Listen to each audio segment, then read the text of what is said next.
I'll dig into the pre-com. So, welcome to KissKast presents Guns and Roses. Snappy title. Where we're going to be going through the discography of the band Guns N' Roses, the legendary LA rockers. And so far, we are 4 albums in, so it's probably worth going through our rankings of Guns N' Roses albums from worst to best. There's only 3, not a lot at all. At the bottom, at number 3, dead last, is GNR Lies, the EP. Sort of there on a technicality, sort of there. Mainly due to one song. I personally don't think it's necessarily worse as a whole as number 2, because number 2 is Use Your Illusions 1. That is a very bad album. And number 1 is Appetite for Destruction. So far, unmoved since it was initially put in. But who knows? It could move today. We don't know. Now, I know Use Your Illusions 1 being at number 2 makes it seem probably okay. It really isn't. The gulf between 2 and 1 on this list is massive. Fucking massive. To the point where I was almost tempted to go, we put Appetite at number 1, Nothing at number 2, and then Use Your Illusions 1 at number 3. At least to create the illusion that there was more of a jump in quality between them. But we're not here to talk about any of those 3 albums. We're here to talk about Use Your Illusions 2, the follow-up, sort of follow-up, not really, sort of the counterpart to Use Your Illusions 1. Now, it is worth mentioning that for the background, we covered basically the recording of both albums, of both awful albums, last time. So let's just cut right to the chase and get into the ensuing tour that followed the release of both these albums. The Use Your Illusion tour, which ran from January 20th, 1991 to July 17th, 1993. It was not only the band's longest tour, but also the longest concert tour in rock history, consisting of 192 shows and 27 countries. So it was a big old tour. Touring actually started before either album was released. In this way, at the June 10th, 1991 show at the Saratoga Performing Arts Center, Axl Rose requested that the crowd start chanting, "Get in the ring." This was recorded and is used in the song of the same name off this album that we're going to talk about. Now, we'll get into the song, "Get in the Ring," when we get into it track by track. But it was written mainly as a response to the negative press that this tour that we're talking about was getting. Axl was quite upset by the amount of negative press that he was getting. And you're probably wondering, what negative press? Why is he getting so upset? What negative press? What negative press, exactly? What was occurring on this tour that made the press so angry? Well, there were a few incidences that are quite bamboozling. They vary sort of from very strange Axl Rose monologues on stage to basically riots, essentially. On June 13th, 1991, during the show in Philadelphia, Rose erupted after a fan fought with Guns N' Roses photographer Robert John. When the fan kicked the camera out of his hands, Rose cursed him and challenged him to a fight. After the fan was ejected from the concert, the show continued. So that's all right. That's pretty light by their standards. That's pretty. That's sort of like a 4 on the sort of catastrophe scale. On April 13th and 14th, 1992, 2 concerts had to be cancelled when a warrant was issued for Rose's arrest due to his behaviour at the St. Louis show, which we discussed in the previous episode, which caused a riot. Sebastian Bach formerly of the band Skid Row. Alex, perhaps you could add in a little snippet of Youth Gone Wild right there, or I Remember You.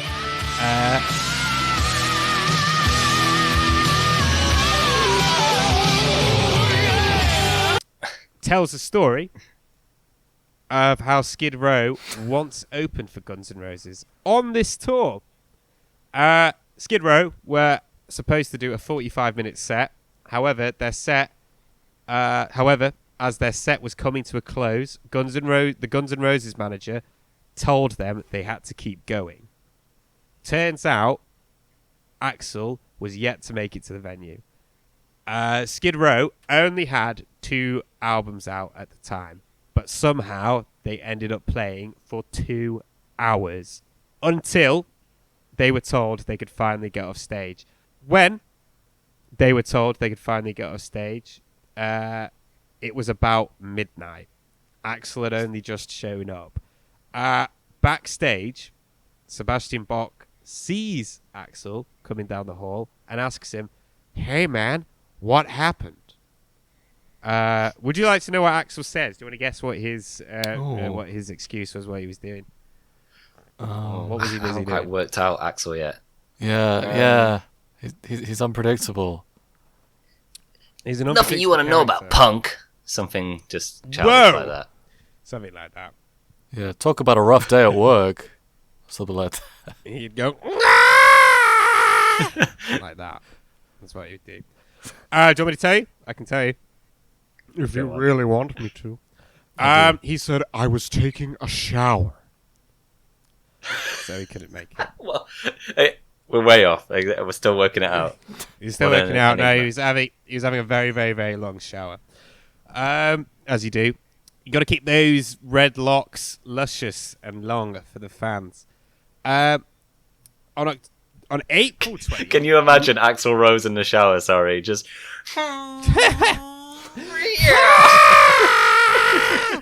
He doesn't sing songs, he just goes... He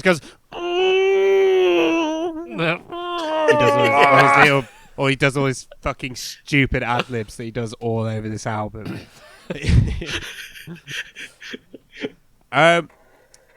On April 20th, do you think he faces towards the shower head or away from it? Because that's the thing. Some people turn around and they face the shower head. Some people turn the other way and they look away. Which one do you think he does?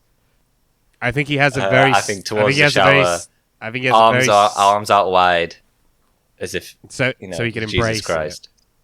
Yeah, I bet I mean, maybe he really likes... I mean, showers are warm and lovely. Maybe he gets lost in the moment and he's just like swaying side to side. In the shower. That's understandable. Basking it. I don't think he...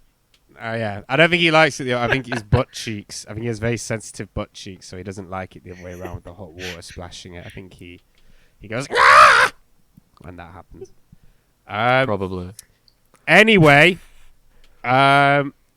on April 20th, 1992, the band somehow were allowed to perform at the Freddie Mercury tribute concert, an effort for AIDS awareness in London. The band was a controversial addition, can't think why. As of course, the LGBT community were not best pleased with Axl for the song One in a Million. How does that happen? You'd think that, at least by today's standards, that probably wouldn't or shouldn't be allowed. Danny, what do you think? Yeah, probably not. Probably not. Probably not. The band opened with Paradise City and closed with Knocking on Heaven's Door. During the famous Paradise City opening, Axl pointed to protesters in the audience and yelled, "Shove it!" like that. There is a citation needed there. So there is no actual, written evidence that he actually did that. So I'm not sure if it's true. Again, if it is true, and that's how he is going to respond, like, you've written an incredibly bigoted song, and you're going to be performing at a concert for, like, a gay icon. I would have, you should expect a bit of pushback, and I don't know, maybe not be that confrontational. Doesn't look good. Apparently, Axl had a plan to address the controversy between songs, but was asked not to by the rest of the band as it would take attention away from Freddie Mercury. As Slash concluded a short cover of Alice Cooper's Only Women Bleed, Duff McKagan kept an eye on Rose, who approached the front of the stage. When Slash finished the song, he then started strumming the beginning of Knocking on Heaven's Door. McKagan walked over to Rose and shook his hand in appreciation. So that's good. On one leg of the tour, Guns N' Roses became co-headlining acts with Metallica. Alex, perhaps you could trim in a little bit of sad but true, maybe a bit of a curveball, throw in a bit of singing in there. You know.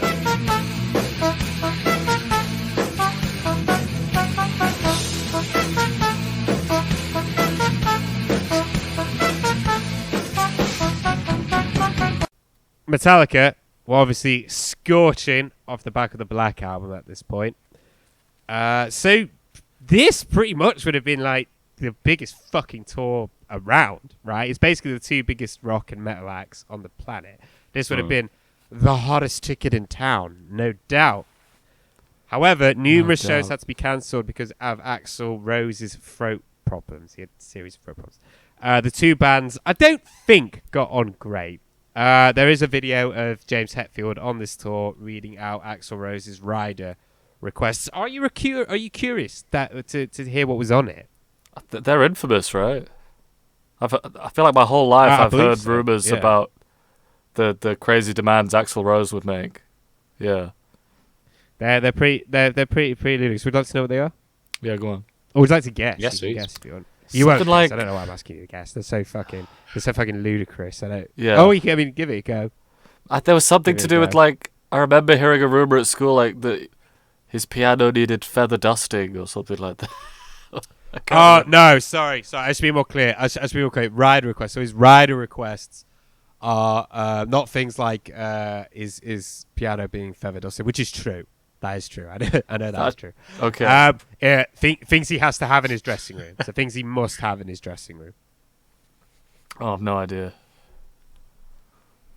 Okay, so by the way, this rider came with instructions that there can be absolutely no substitutions. So this had to be followed sort of to the letter.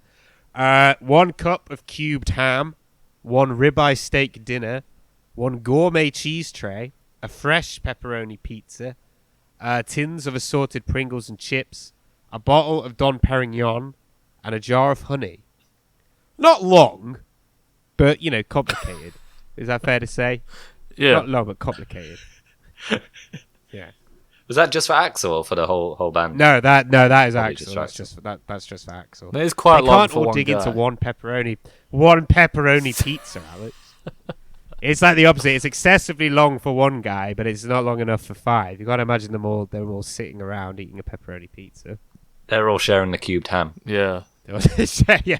Dipping it in the honey. Axl gets the ribeye steak dinner. They're just dipping the cubed ham in the honey.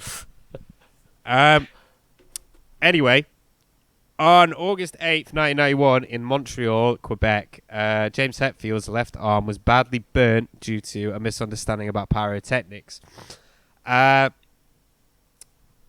Metallica were playing the song Fade to Black, and James Hetfield missed his mark on stage and became badly burnt as a result as he walked into some pyrotechnics. According to Metallica drummer Lars Ulrich, James Hetfield looked like the torch they carry up just the steps to light the Olympic fire. English isn't his first language, so don't judge him too hard. It looked so bad that Kirk Hammett said you could literally see the skin rise off of James Hetfield's arm and blister in front of them. Because of this, Metallica had to cut their set short. And as reasons for cutting sets short, it's a pretty good one. It's pretty much as good as it gets, really. Lars has said that Guns N' Roses could have gone out afterwards and basically saved the day. And this is the general consensus. The general consensus is that what really should have happened is Metallica should have basically gone out. Sorry, Guns N' Roses should have gone out, played like a blind in like a 3-hour set, and just saved the day. However, that is not what happened. Guns N' Roses were not even present at the arena to begin with when this happened to James Hetfield. They did not get to the stage at the scheduled time, leaving fans waiting several hours before they even took the stage. A few songs into the set, which had already started incredibly late, audio problems resulted in the band not being able to hear themselves play. Rose then stormed off stage, and basically that's when shit started to kind of hit the fan. Fans started setting fire to the arena, turning over police cars, fighting the police, setting police cars on fire, and tearing seats out of the arena. Apparently backstage, Jason Newsted went up to Axl Rose, who had a cigarette holder in one hand and a glass of wine in the other. When Jason Newsted asked him what the hell happened, as you would, Axl said his voice had been giving him trouble whilst having a cigarette in one hand and a glass of wine in the other. I mean, that's just pathetic, but there you go. James Hetfield did rejoin the tour with his arm in a cast, but he just sang whilst the guitar tech played his parts. On December 2nd, 1992, the band performed in Santiago, Chile, at the Estadio Nacional in front of 85,000 people, breaking an attendance record in the stadium. After arriving in Chile, Rose attacked some graphic reporters and a cameraman was injured. Before the concert, Rose got drunk and arrived at the stadium 2 hours late. Fans started to bottle the band, and Rose stopped for 4 minutes. Rose stopped 4 minutes into the set. The concert ended with 50 people getting arrested outside the stadium and a teenage fan with several injuries who died 2 days later. So it's going well, this tour. It's going very, very well. On February 1st, 1993, the band performed at Calder Park Raceway in Melbourne, Australia. The concert started late due to heavy rain. With minimal shelter available for those attending, the concert was fraught with controversy, including reports that security staff had prohibited patrons from bringing their own food, drinks, and sunscreen to the venue. The most seriously affected was a diabetic teenage girl whose medication and carefully portioned food were confiscated. The weather was very hot on that day, reportedly 42 degrees, and reportedly 1,000 people were treated for heat-related illnesses. Many concert goers went to the venue on special shuttle buses, which left the venue shortly after Guns N' Roses performed their final song. This, combined with a refusal to extend train timetables, left many concert goers stranded. There are reports that they walked all the way down the Calder Highway back to Melbourne, looting a 7-Eleven on the highway for food. An inquiry into the conditions were held, and the findings published by the police in May 1995. Sorry, I need to sneeze. Sorry. Pardon me. To this day, what the hell are you doing? To this day, this was the last ever concert to be performed at Calder Park. I mean, probably for good reason. Another aside, little fact, is that Guns N' Roses were apparently going to do an MTV Unplugged as well during this tour, but never did. For reasons that I'm not sure of. Reasons I don't know. I mean, maybe they just heard GNR Lies and were like, that's a complete waste of time. We're not doing that. We're not very good at that. We're like, yeah, we fucking suck at that. They might have just wanted to play One in a Million over and over and over again. Yeah. A significant turn of events during this was when Axl decided he needed more control over the band. He demanded that the remaining 3 members of the band, that being Izzy Duff and Slash, remaining 3 original members, pardon me, sign over the rights to the name Guns N' Roses to him, or he would leave the group. Slash has said that if he didn't sign the contract, then the band was going to break up then and there. So he just did what they've always done and just tried to keep the fucking thing going. This would ultimately lead to one of the most significant moments in the band, and one of the most significant moments on this tour, which is the departure of Izzy Stradlin. Izzy Stradlin's last show was August 31st, 1991 at Wembley Stadium. Izzy was newly sober and had basically had enough of Axl's iron fist. Slash said that Izzy felt dictated to and quit. Once I quit drugs, I couldn't help looking around and asking myself, is this all there is? I was just tired of it. I needed to get out. That's quoting Izzy.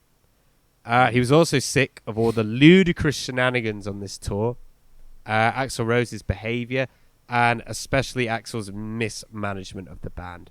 There was one event in particular that seems to have pushed Izzy over the edge.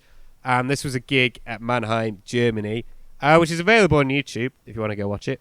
Guns N' Roses were late to the stage as per. As the band are performing Live and Let Die, Axl storms off the stage. Slash writes about this in his book, by the way, and says he had no idea what caused Axl to storm off. He still doesn't know why he stormed off. No one had heckled him or thrown a bottle at him. Do you not think this is just such a sad standard to be bearing at this point? You know, no one heckled him, no one bottled him. Do you know what I mean? To just expect that to be heckled or bottled at this point is just it's so sad. Like, anyway, he said no one. As far as you could see, no one had heckled him, no one had bottled him. So they went backstage, and Matt Sorum had gotten in a fight with Axl because he was frustrated that Axl just couldn't play his part and get on with it. The promoter of the gig saw the drama and closed the gates around the venue so the band couldn't leave. This was due to what had happened in St. Louis and probably what had happened with Metallica, and they just didn't want a riot, essentially, as local police had already shown up in riot gear to the venue. This had worked. They got Axl back up on stage once he had realised, basically, they had no other choice and he had to finish the show.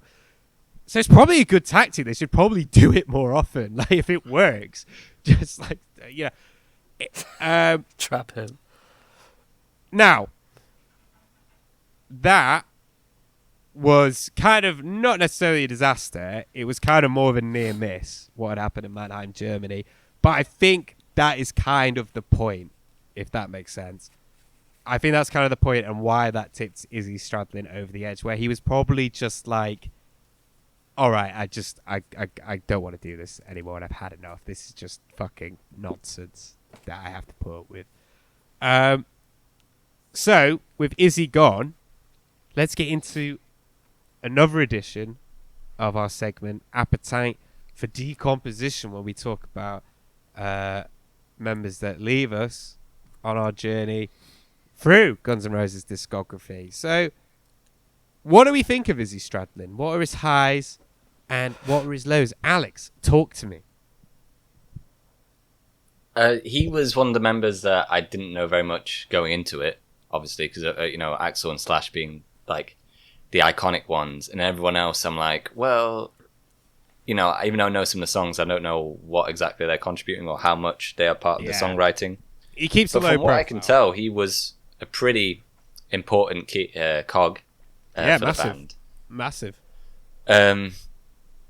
And from what I've heard, well, I'm mainly going off of Appetite and some of like the songs off Use Your Illusion. A really good guitarist, a really really good like rhythm guitarist, especially. We talk so much about the chemistry, and it's so seamless the way the two guitarists work off each other. And it's never, well, it's very rarely like too messy. They're like in each other's way or I don't know, not in sync. So from what I've learned about him in this journey, I've been very impressed with him. And it's a real shame that like it took him getting sober and then seeing what was happening around him to really see the absolute have to quit like that. Him. Yeah. No, it is. Yeah. It is. For someone to say when they're on one of the biggest tours in rock history, for there to be like, there's nothing here for me, is pretty remarkable. Yeah, you know it's what pretty, I mean? It's pretty shocking. Also, like, you made an excellent point about how much he contributed towards the band. I was looking at a list of songs that he wrote basically the majority of, and it's like Mr. Brownstone, Sweet Child of Mine, It's So Easy, Paradise City, You Could Be Mine, Jesus. Night Train. These are fucking massive. Like, Welcome to the Jungle, apparently, was mostly him He won't welcome to the jungle. And the fact that you're right, that he's essentially just looking around and going, I have nothing here. I don't like this. You'd think he'd have more of, at least more leverage to say, guys, we need to stop. This is absolutely ridiculous. And otherwise I am leaving. And that they would listen to that. I only just learned that he wrote all those songs. That's incredible. I mean, I guess amazing, he's sort of my favorite member then. I didn't know that, so I don't really know what to say. I think if he wrote those songs, then I guess he's my favorite member. He's probably the most talented. Right, most of them. We've said that on Appetite, one of the best things you were saying then, Alex, is the rhythm section and how locked in and tight and just fun the whole band feels together. And a lot of that is the rhythm guitar work. And just in terms of the narrative of the band, as we've seen today, it seems like his story, as far as I know, his story is happier than Adler's. And that he just tapped out at the right time. Yeah, but that's not hard, is it? Okay, that's not hard. Like I've seen spice addicts on the street. What I mean is, offering to suck me off for spice. That I would be like, oh yeah, they've done a bit better than Steven Adler did for basically the first 20 years after leading Guns N' Roses. I mean, he seems like someone who saw the writing on the wall and tapped out at a good moment, so that he was probably, well, I guess you'll tell us afterwards, Alexei. I hope that he is enjoying a pretty happy life after that, and it's from Appetite. He deserves that. What do you think, Alexei? He's great. No, he's really good. I agree with everything. Well, I agree with everything you guys have said about Izzy. Again, he's a great songwriter. He's obviously a very talented songwriter. Again, whether you like those songs or you don't, they're some of the biggest rock songs, and in the case of some of them, hits in general that have ever been released. And the fact that, when people think of Guns N' Roses, they immediately credit a lot of it to Slash and Axl is a real shame, considering that he was, That's what I was doing, an essential part of that early sound. Exactly, it's exactly what I was doing as well. And trying to masturbate without my mom hearing me. And the way that, like what Alex was saying, the way that like the guitars interweave with each other is a huge part of that early sound. They never like step on each other's toes. They never get in the way of each other. And also his guitar parts, like the rhythm guitarist, they've got these little like flourishes in them and stuff like that, and they're very purposeful. And you can tell that he's been very mindful about where to put them. They sort of bob and weave in and out of the solos and in and out of the bass and the drums. It's really good, and it's really thoughtful, and it's really, really, really purposeful. And I think you should get more credit. Also, I think you look cool. At least cooler than the rest of them. That's not like a huge benchmark. Yeah, but I think that he was the least hair metal looking. And I think that benefited the overall look, made them look a bit like, a bit tougher. I mean, don't get me wrong. There are some shockers as well. Double Talking Jive is bad. Don't Cry, Don't Lie, Bad Obsession, Dust and Bones, You Ain't the First. He wrote the majority of those songs, like the bulk of them. And none of those are good, and some of those are fucking terrible. And I think he seemed to be the one that was pulling them more in the honky-tonk bluesy, silly direction that they sort of went with. And perhaps that influence, as a fifth equal partner in Appetite, is what contributed to that being so great and that being such a unique sounding record for them. However, perhaps the more fragmented the band got, and the less influence his songs got from other members, and that's what led to more of the sort of honky-tonk funking nonsense that we get. But who knows? I don't know. But I like Izzy, and I think he wrote some really, really great stuff, and he's super talented, and he will be missed. Would you like to know what he did after? Yes. Go on.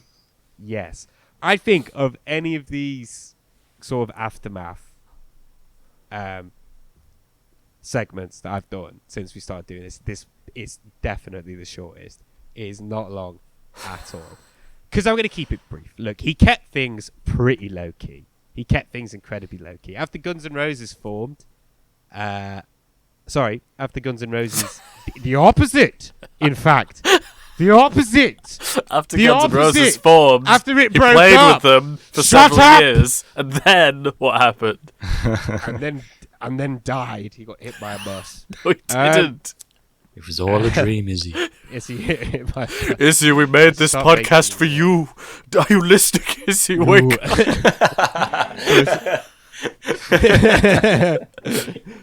up. After Guns N' Roses broke up, Izzy Stradlin formed a band called the Juju Hounds. Izzy Stradlin and the Juju Hounds, who didn't really do anything. And then he had a solo career, and that didn't really do anything. He spent a lot of time traveling and focused on his passions besides music. Would you like to guess what they are? Whittling. Oh, Whittling. Whittling what? volleyball. Volleyball. Whittling and volleyball. Whittling. Yeah, it was whittling, volleyball, BDSM, and he worked as one of those He worked on one of those helplines for crosswords. You know, when you're struggling on a crossword, and you Yeah. call it a helpline. I remember that. He worked on those. The word is negate. He worked on that. No. They're motor racing, skateboard. They're motor racing and skateboarding. He even built his own motor track close to his home in Indiana. He was also asked to join Velvet Revolver, the supergroup that was formed after the majority of Guns N' Roses left. Spoiler alert, it doesn't work out. And he didn't but he didn't join Velvet Revolver because he didn't want to work with another singer, because I feel like he'd been pretty badly burnt by Axl.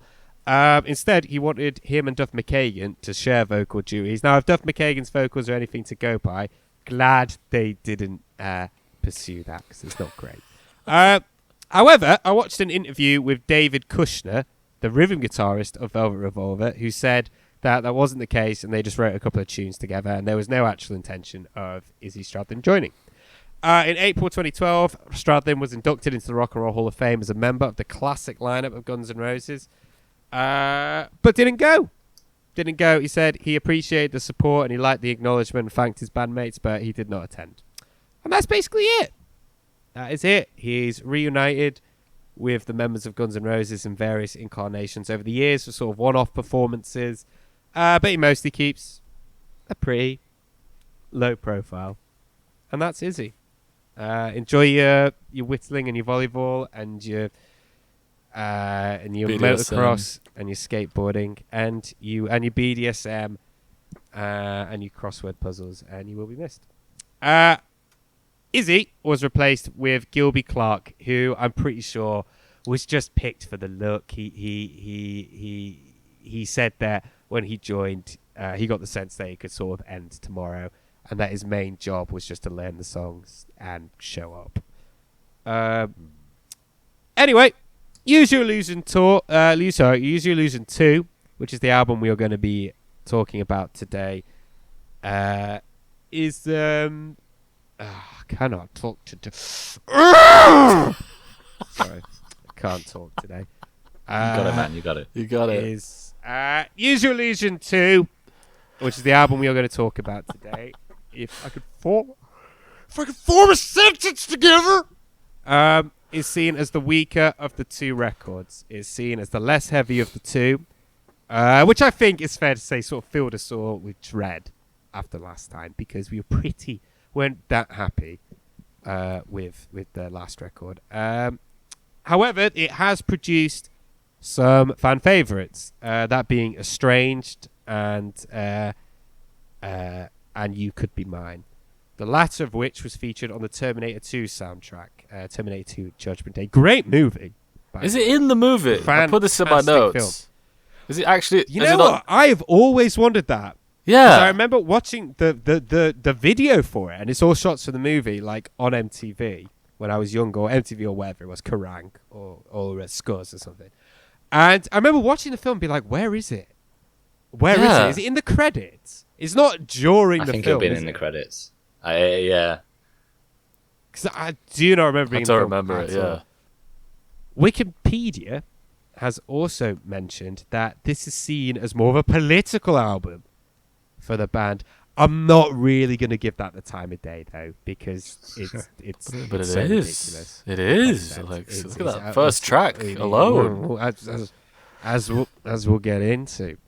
It debuted at number 1 on Billboard and in the UK, and is seen as the more successful of the two of the Use Your Illusions album. Well, is it? I guess it's more successful. I mean, it got to number 1. The other one got to number 2. I think that's probably by very virtue similar of in success. I think that's by virtue of having You Could Be Mine on it.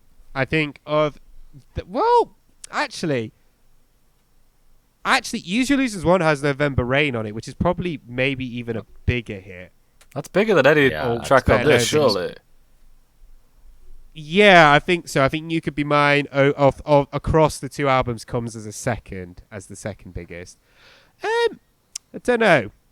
You'd think it'd be number 1 though, because most people are probably more likely to buy number 1 first, because I guess the assumption is that you're meant to listen to 1 first and then 2. Interesting. Maybe at the time You Could Be Mine was a bigger hit, and then as time has gone on, November Rain has sort of grown in stature. I think that's probably it. Don't interrupt me, thank you. Now, the cover. Look, we've gone through what we think of the cover. We've already gone through it. It's the same as Use Your Illusion 1, except for it's blue. But it's blue. Not orangey yellow. So, just really quickly, guys, orangey yellow or blue? Danny, go. Blue. No, orange and yellow. No. It's hard. Alex? Definitely orangey red. All right, orangey red. Just a preference. No, I think orangey yellow. Orangey, orangey yellow. Yeah. You whatever. gimp. Right, let's move on from that.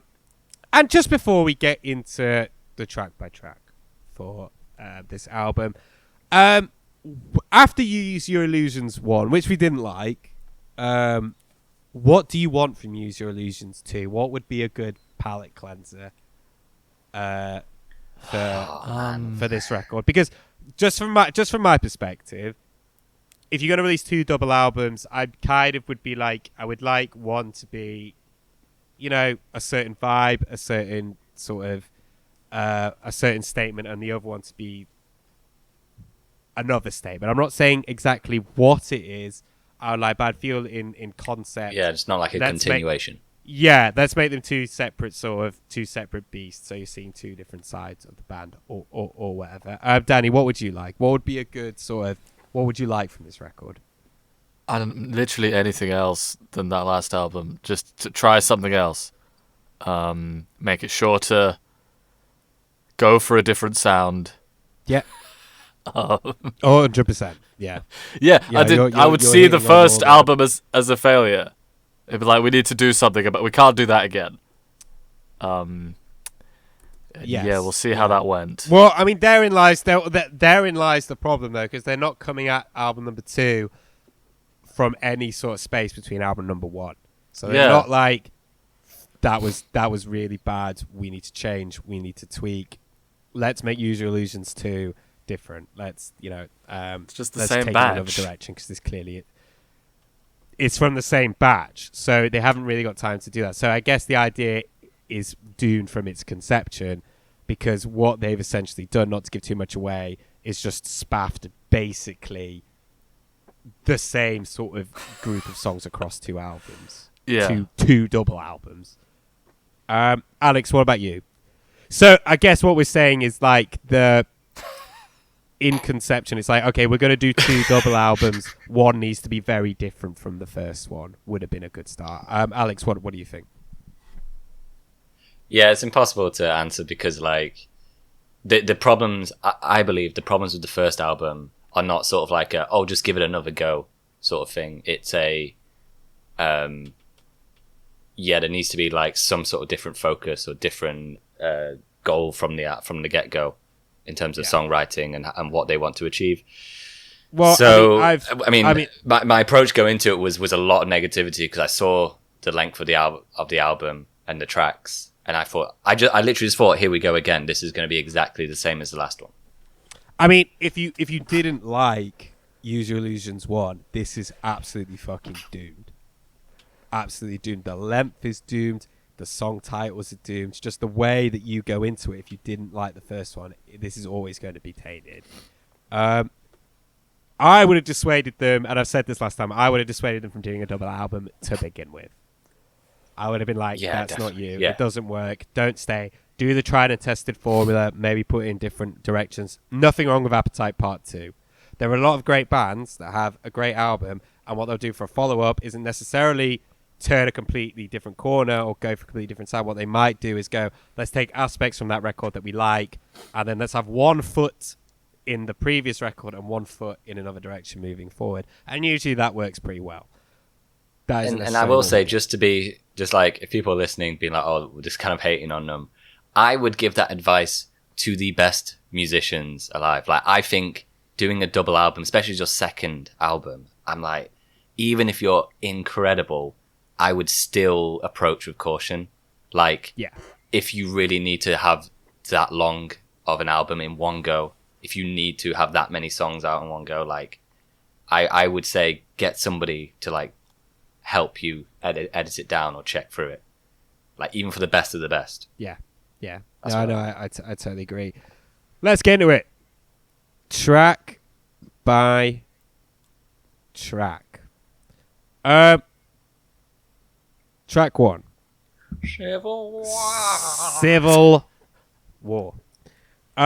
This album is also terrible. I think I have about 7 songs I want to nominate for the bin. And what is really annoying about this album is a lot of my criticisms are exactly the same. Pretty much the same fucking adjectives I will use for the majority of these songs. I used for the previous the previous album.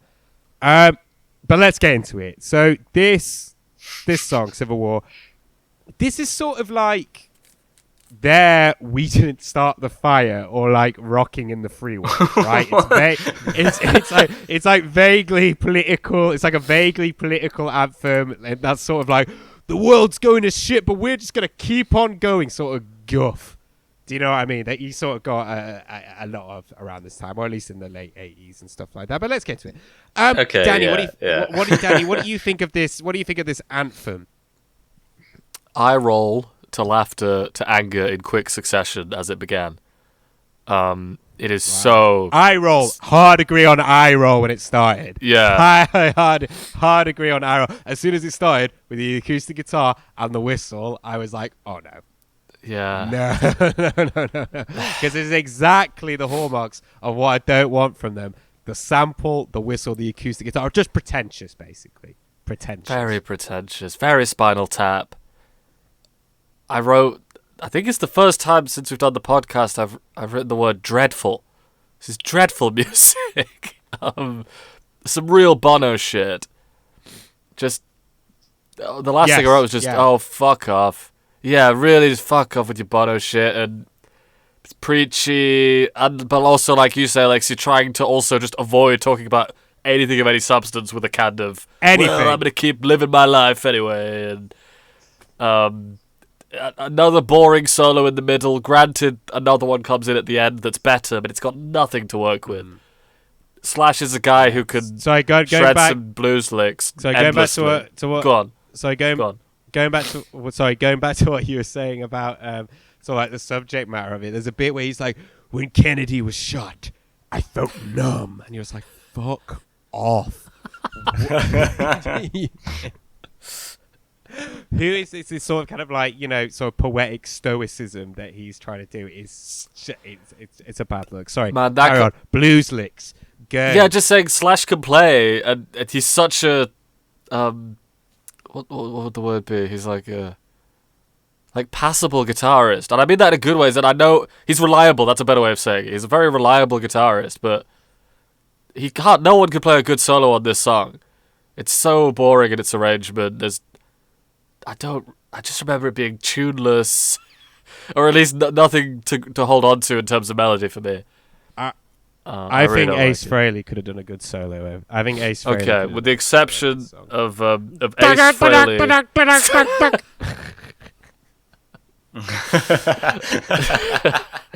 We don't need your civil war. I should have got the spaceman in on this. Spaceman in. Ace Frehley, everybody. It's really bad. Alex, what do you think? With a lot of this album, it like the initial listen was tough, mainly to sort of because of the cringe lyrics, like we're talking about, and So some of bad. it is stuff of the time, and some of it is purely Axl, right? Like, I agree, guys. Alexei, what you were saying, how this is kind of like this sort of attitude and this sort of like the world's gone to shit, but like we just gotta keep on fighting sort of attitude. You say that though, but there's also some Right. lyrics, right? There's also a lyric in there which is something like "History hides the lies about our civil war." I think that's the line. It's something like that, which sounds a bit like the South will rise again rhetoric, and I'm like, guys, this isn't the "we didn't start the fire," vibe that you're going for. This is like Alex Jones, like InfoWars, like I missed that. sort of thing that you're My getting God. at. Yeah. There's a bit where it's like, "History hides the lies of our civil war." Yeah. I had.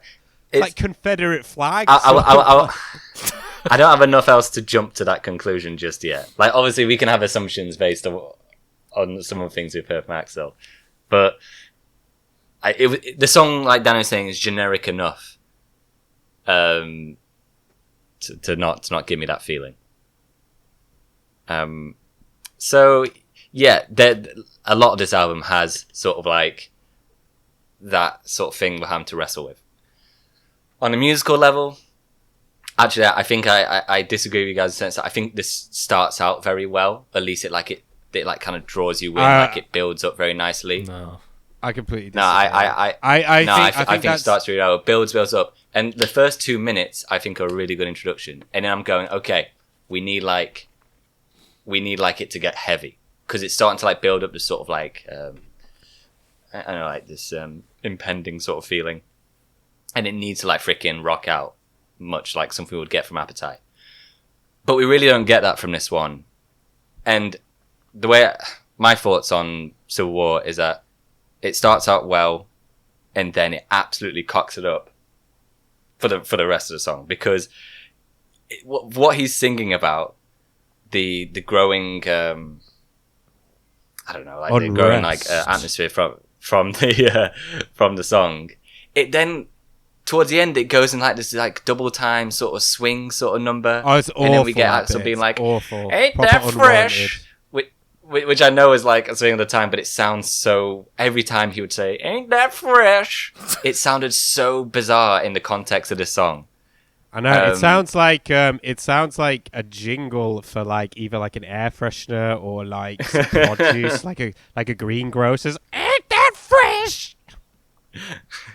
It's every time it was so it was so bizarre, and they really cocked it up with a lot of like this Use Your Illusion songs that just making it way too long and not really having a the structure length, in mind. it goes on and on and on. And also, I don't know if you got this, there were numerous times on this where I was like, have I accidentally like looped it? Because they tend to just like because it doesn't chop and change a lot, really. It's just they kind of just randomly repeat parts, and it seems like they're doing it just for length's sake. Do you know what I mean? Not for music, not for any sort of musical sake, just for like, oh, let's just make it long. And like Danny said, the second guitar solo I thought was really, really fun with the wah.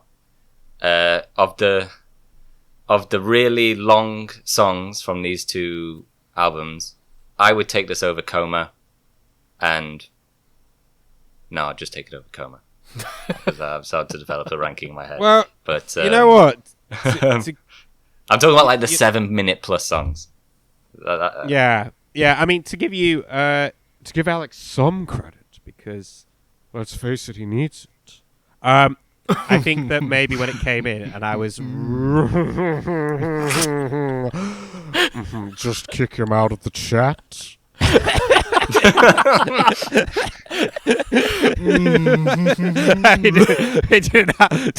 didn't have him for the rest of the episode. That would be hilarious. Give him some credit. Give it a credit, man. To give you some credit. Yeah, to give you some credit. I think that maybe when the acoustic guitar came in, straight off, Use Your Illusion 1, and you hear the acoustic guitar and you hear the whistle and stuff. Yeah. The concept doesn't help. The concept doesn't help because like, oh no, more of this. Yes, I had the exact. So feeling. maybe that doesn't help. But I'm actually kind of in between you both in a sense. I hated the beginning, and then the first verse when it kicked in, I was like, you know what, this isn't really them, but I'm kind of vibing with it. It sounds kind of big and rich, and Axl sounds great. It's you know, but it just goes on and on and on and on. I don't think it sounds interesting, but I think it sounds okay. It just until it just goes on and on and on. Yeah, it does not justify its length in any way, and probably put it in the bin. Musically, I guess it's not. I don't think it's bin worthy, so I'm not. Okay. It's not one of the 7 that. The bin's gonna be overflowing by the end of this fucking episode, man. Because it's just like, I don't think it's bin worthy, but I don't think it's good at all. Possibly the line, so what's so civil about war anyway, is just dumb. It's just dumb and just highlights how uneducated. Oh yeah. Unfucking so bad. I mean, and I hate to say it, just unfucking educated that they are. And that makes me sound like a snob and a dick, but I don't fucking care. They just sound fucking uneducated. Fucking Alexei. I don't know. Come on my back. I don't like it. Let's move on to sporting. Come on my back, man. Okay. Come on my back. 14 years. Just not more of this. Not more of this honky tonk, like rocky shit. And you know, at least with part 2, at least with this record, you know, there isn't as much of this on this. But you would have thought with part 1, because there's so much of it on part 1, that they would have got it out of their system. But man, because of part 1, it has so outstayed its welcome. You know, I was so burnt out on it on part 1 that when we get into part 2, it's just fucking horrible. Danny, Alex, what do you think? What do you think of this? What do you think of 14 years? What do you think? Yes, the immediately from hearing the piano and hearing that piano tone, I was like, oh, God, we're getting this again. They want to so badly be a piano-driven band, which is so bizarre to me. Why is this? I wrote in here, right? I wrote in here, what is the special sauce you're looking for? It's not piano. It's not fucking piano. And it's this type of piano. It's like, have you seen that, what's it called? Risky Business. Have you seen the film Risky Business? You know that one where Tom Cruise is like dancing and his, you know the one where it's got a really famous scene in it where Tom Cruise is like dancing in his socks with his shirt on, and it's got that song. It's like bam bam bam bam. Put the old records on the shelf. It's like that. It's like that. It's piano slides and like honky tonk. It's like, why is this the sound that you think that you need? In fairness, this song, we're talking about 14 years, is not quite the risky business sort of song. What the fuck is Risky Business? It's more bluesy, sleazy sort of thing. Have you not seen it? Google that. Have you really not seen that? No. Put those old records on the shelf. It sounds like "Achy Breaky Heart" by Billy Ray Cyrus. That's kind of like the sound That's the point I'm making.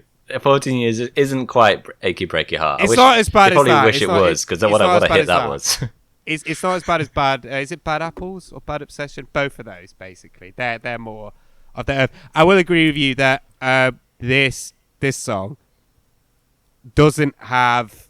It has more of a melody, and the solo is okay. But I just burnt, than those songs. But I just burnt out so hard on the first record for that sound that it's just too little, too late in my mind. Right. Sorry, Alex. You carry on. Give him some credit. No, it's fine.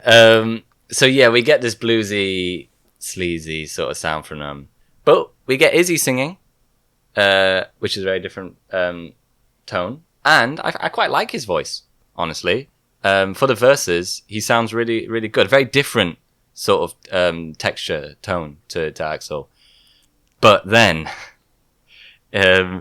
Axel comes in the chorus, and the way they've mixed it, he's right inside your ear. Did you guys get that? Like the way Axel sings is very so grating. It's very so dry and right in there. Yeah, and particularly for a record that has very long songs on it, it's amazing that it's gone from basically thinking that he was a pretty great vocalist on Appetite. I can't fucking stand his voice now. Across both these two records, I'm glad we're going to agree. Voice. Yeah, on this album particularly, I agree completely. I'm fucking done with it. Sorry, Alex. No, it's okay. But there's another song similar where just the chorus is just absolutely ruined it for me.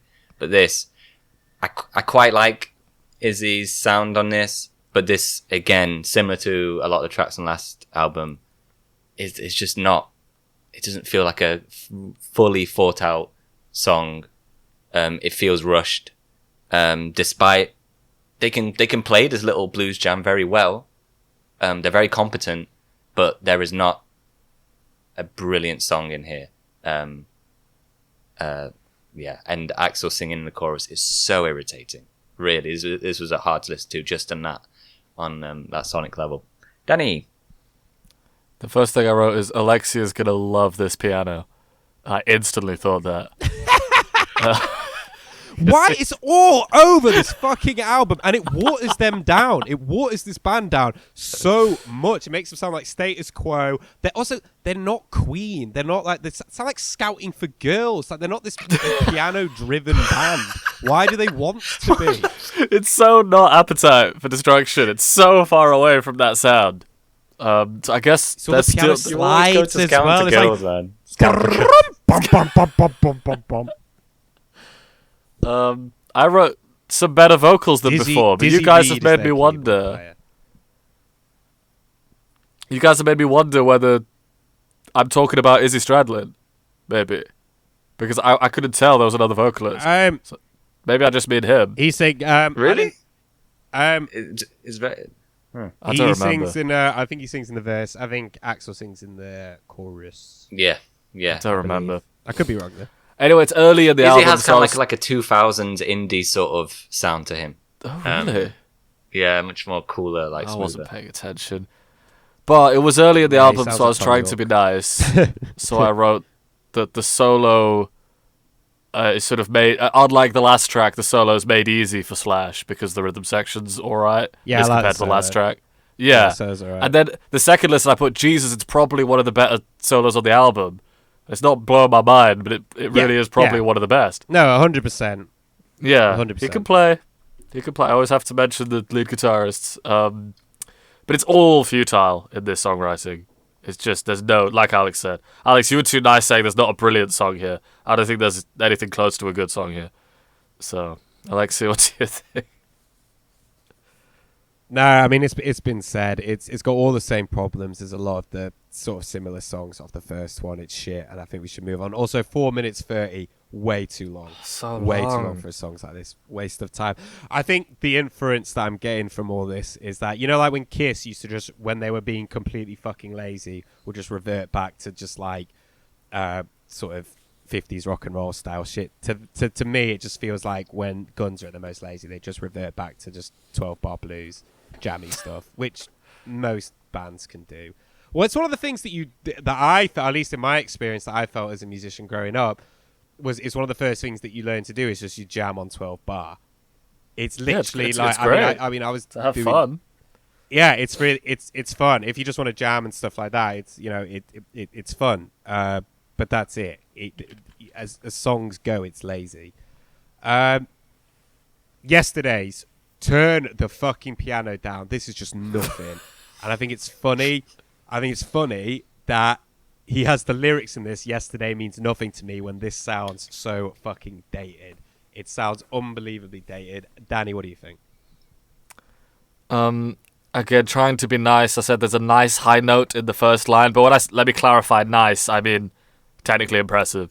Because already on this album, it's getting so great singing. The last thing I wrote, and I think this was on the second listen, was he is just a shit vocalist at this point, which is connected to what you were saying, Alexei. I really think this whole album is just rubbish vocals from Axl. Yeah, and I agree. I agree, and it's amazing that it's gone from Appetite, where I think actually he was a pretty great vocalist, like I was saying, to now I'm just like, will you give it a fucking rest? All these stupid ad-libs as well that he does across this album. Yeah. Push it so hard into cringy territory and Spinal Tap territory. All these like shh and these and this deep, annoying, deep fucking voice he does. Where he goes like, it's like, what are you doing? What the fuck are you doing?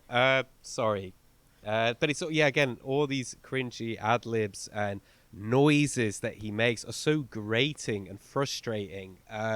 It's ear fatigue is what it is. It's the territory it's kind of basically gotten to at this point. Just hearing you say that, thinking about it, I wonder if what he really needs is a creative collaborator who is at least equal footing with him. Because the whole story of them, right, is him just sort of slowly taking over and being a bit of a tyrant in the band. But I think he needs someone to give him some fucking boundaries. Like what you said, Alex, before about, was it last album? It's like, if he could just shut the fuck Alice up Cooper, sometimes. Someone like that. He needs Alice Cooper. And this album is noticeably lacking. He does not need any Gene Simmons. And on top of all of this, just coming in. Yesterday. On top of all this, he fancies himself such a fucking lyricist, and I hate that so much because the lyrics are awful on this song. So obnoxious, so pretentious. That is something that you've hit on, which is very, very true, actually, which is his style of lyrics, particularly on this record, maybe I'm misremembering Use Your Illusions 1. He sort of completely abandoned a lot of the Appetite themes, which are, things like drugs, prostitutes, sort of street, living in LA, living on the streets, sex and whatever. And you're right, he's moved into this sort of like very pretentious, very, very, very pompous way of writing lyrics. And this is something I write later on. I do not care about his take on anything. Yeah. Anything. I don't care. I do not care about what he thinks about anything. The way he views the world, the way he his take on things. I do not fucking I do not care, and not in the way that I don't care for it, as in I can hear it and I'm like, I do not care for the way you view the world, Axl. I just don't care on what his opinion is. He's not a clever guy. He's not a smart guy. I don't think his take on the world is going to be particularly unique or interesting. I'd prefer him to write about characters and write about a way of life, the way he was writing on Appetite. I only ever want him to write Mr. Brownstone, basically. Oh, but he did write that. That was fucking Izzy Stradlin. So anyway... they're going for grandeur here, and it's so not good. They were doing it on the last album as well. They can't do grandeur, and it's just such a bad sound, and it's only track 3. So I don't know who wants to talk next, because it's really bad. I'll talk next. I like this one. And I think it's ridiculous to say that. I think it's ridiculous to say that they can't do grandeur when freaking Appetite and Destruction does grandeur. It has Paradise City and Sweet Child of Mine. How freaking grand can you get? I wouldn't call that grandeur. Per They se. are I would not absolutely call it grandeur. that. They are They're absolutely going- Sweet Child of Mine. You crazy? This is Sweet Child of Mine, like toned down by like 10. Obviously, As in, it's like they the, songs- the demo the song- of Sweet Child of But Mine. But to me, Sweet Child of Mine and what was the other one you said? Paradise City. There's more of an honesty with those songs. They're a lot less pompous. They're a lot less pretentious. Also, what? they're a lot grittier. That's the other thing. They're a lot more grittier. They're a lot more like guitar. No, I don't know about driven gritty and with stuff Sweet like Child that. of Mine. So- But I would say, Alexei, the thing about grandeur is, if you could shoot for it and you hit it, that's fantastic. But to miss on grandeur is a real big no. You fall hard. Yeah. Yeah, You fall hard. Absolutely, yeah. You fall hard. Yeah, you fall hard. I think it's right. I think maybe as well what you can say is like, because they've had so many misses now at grandeur. They've had so many lost misses now patience. that you lose patience and you go, yeah, okay, so let's say you do call Paradise City and maybe even Rocket Queen to a certain extent and Sweet Child of Mine as grandiose songs. Yeah, they worked fine, but they've had that many misses so far. When they fall hard. Like November Rain, man, that falls hard. Don't Cry, falls hard. Not to give too much away, but there's songs on this album. This album's full of them. Just these grandiose, massive tracks that just completely fall flat on their ass. Like, But Alex, tell us why it's good. Yeah. Yeah. To me, this is just it again. keep saying that it's not brilliant or No. it's just absolutely like it is fine.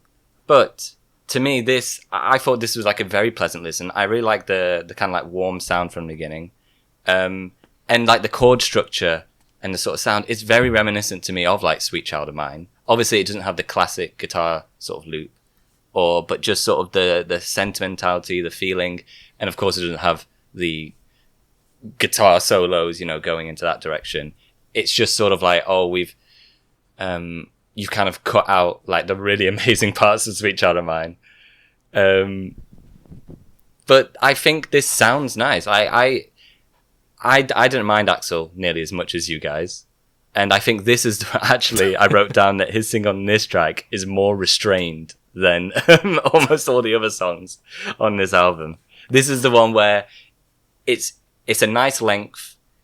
Everything feels like just in place. It just doesn't overstay its welcome. And yeah, it's not a groundbreaking song in terms of what it's about, but it's fine. I think that's very charitable. It is strange that they're writing this sort of song at this moment. But I think this is one of the good songs on the album. Very charitable, I think. Fucking dumb opinion. Right. Next moving on to oh my god. To Knocking on Heaven's Door, which is a Bob Dylan cover. Absolutely hilarious. Might actually be funnier than Live and Let Die. Axel's Oh, it absolutely is. It's so Axel sounds ridiculous singing it. That hi is absolutely pathetic. And when he sings with that voice, hi. The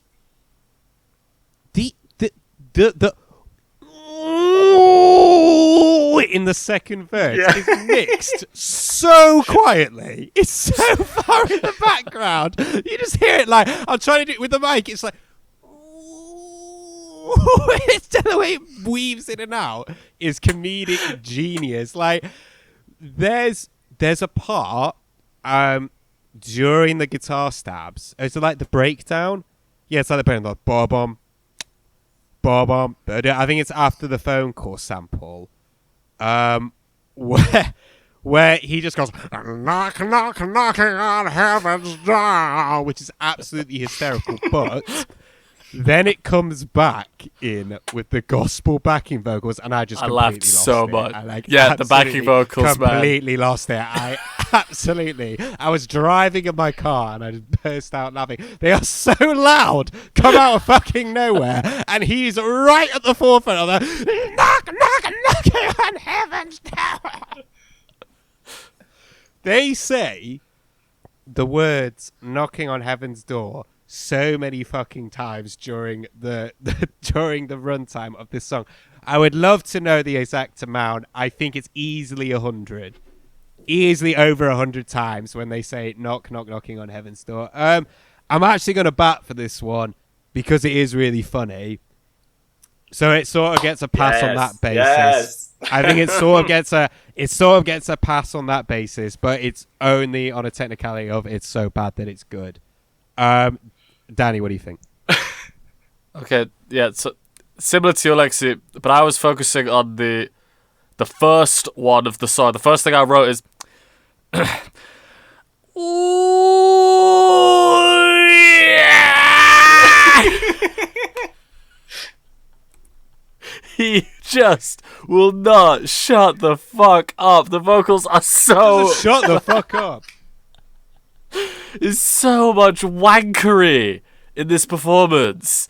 Utterly soulless. He thinks he's being so soulful, and it's so soulless. It's very comical, as you say. The backing vocals are hilarious. He has lost all sense... are staggering. Yeah, he's lost all sense of pacing since Sweet Child of Mine. It's just no pacing at all. And the guitar solo even, especially the first one, is really underwhelming. Slash, I don't think he's great at doing kind of slow, soulful-y type of solos anyway. And I'm going to be the bad guy. You know what this is? You know this is? Go on. Sorry, I was going to say this is the perfect soundtrack to the inner workings of a complete egomaniac I've ever heard in my life. If you want to get a sense Yes. of what narcissism and egomaniacal thinking is actually like, I mean, like, you listen to this. This is someone who's just gone completely fucking insane. Yeah, it is. And it's just fucking wanks over pictures of themselves, fucking loves the sound of their own voice. This is it. Yes, but like I say, I'm going to be the bad guy because it sounds like Alex is going to agree with you. No, it's not so bad it's good. It's not that funny. It's really, really bad. It's really, really bad, and it should be in the bin. And you guys are going to fight against that, but it should be in the fucking bin because it's pathetic. Pathetic. Pathetic piece of music. Hey.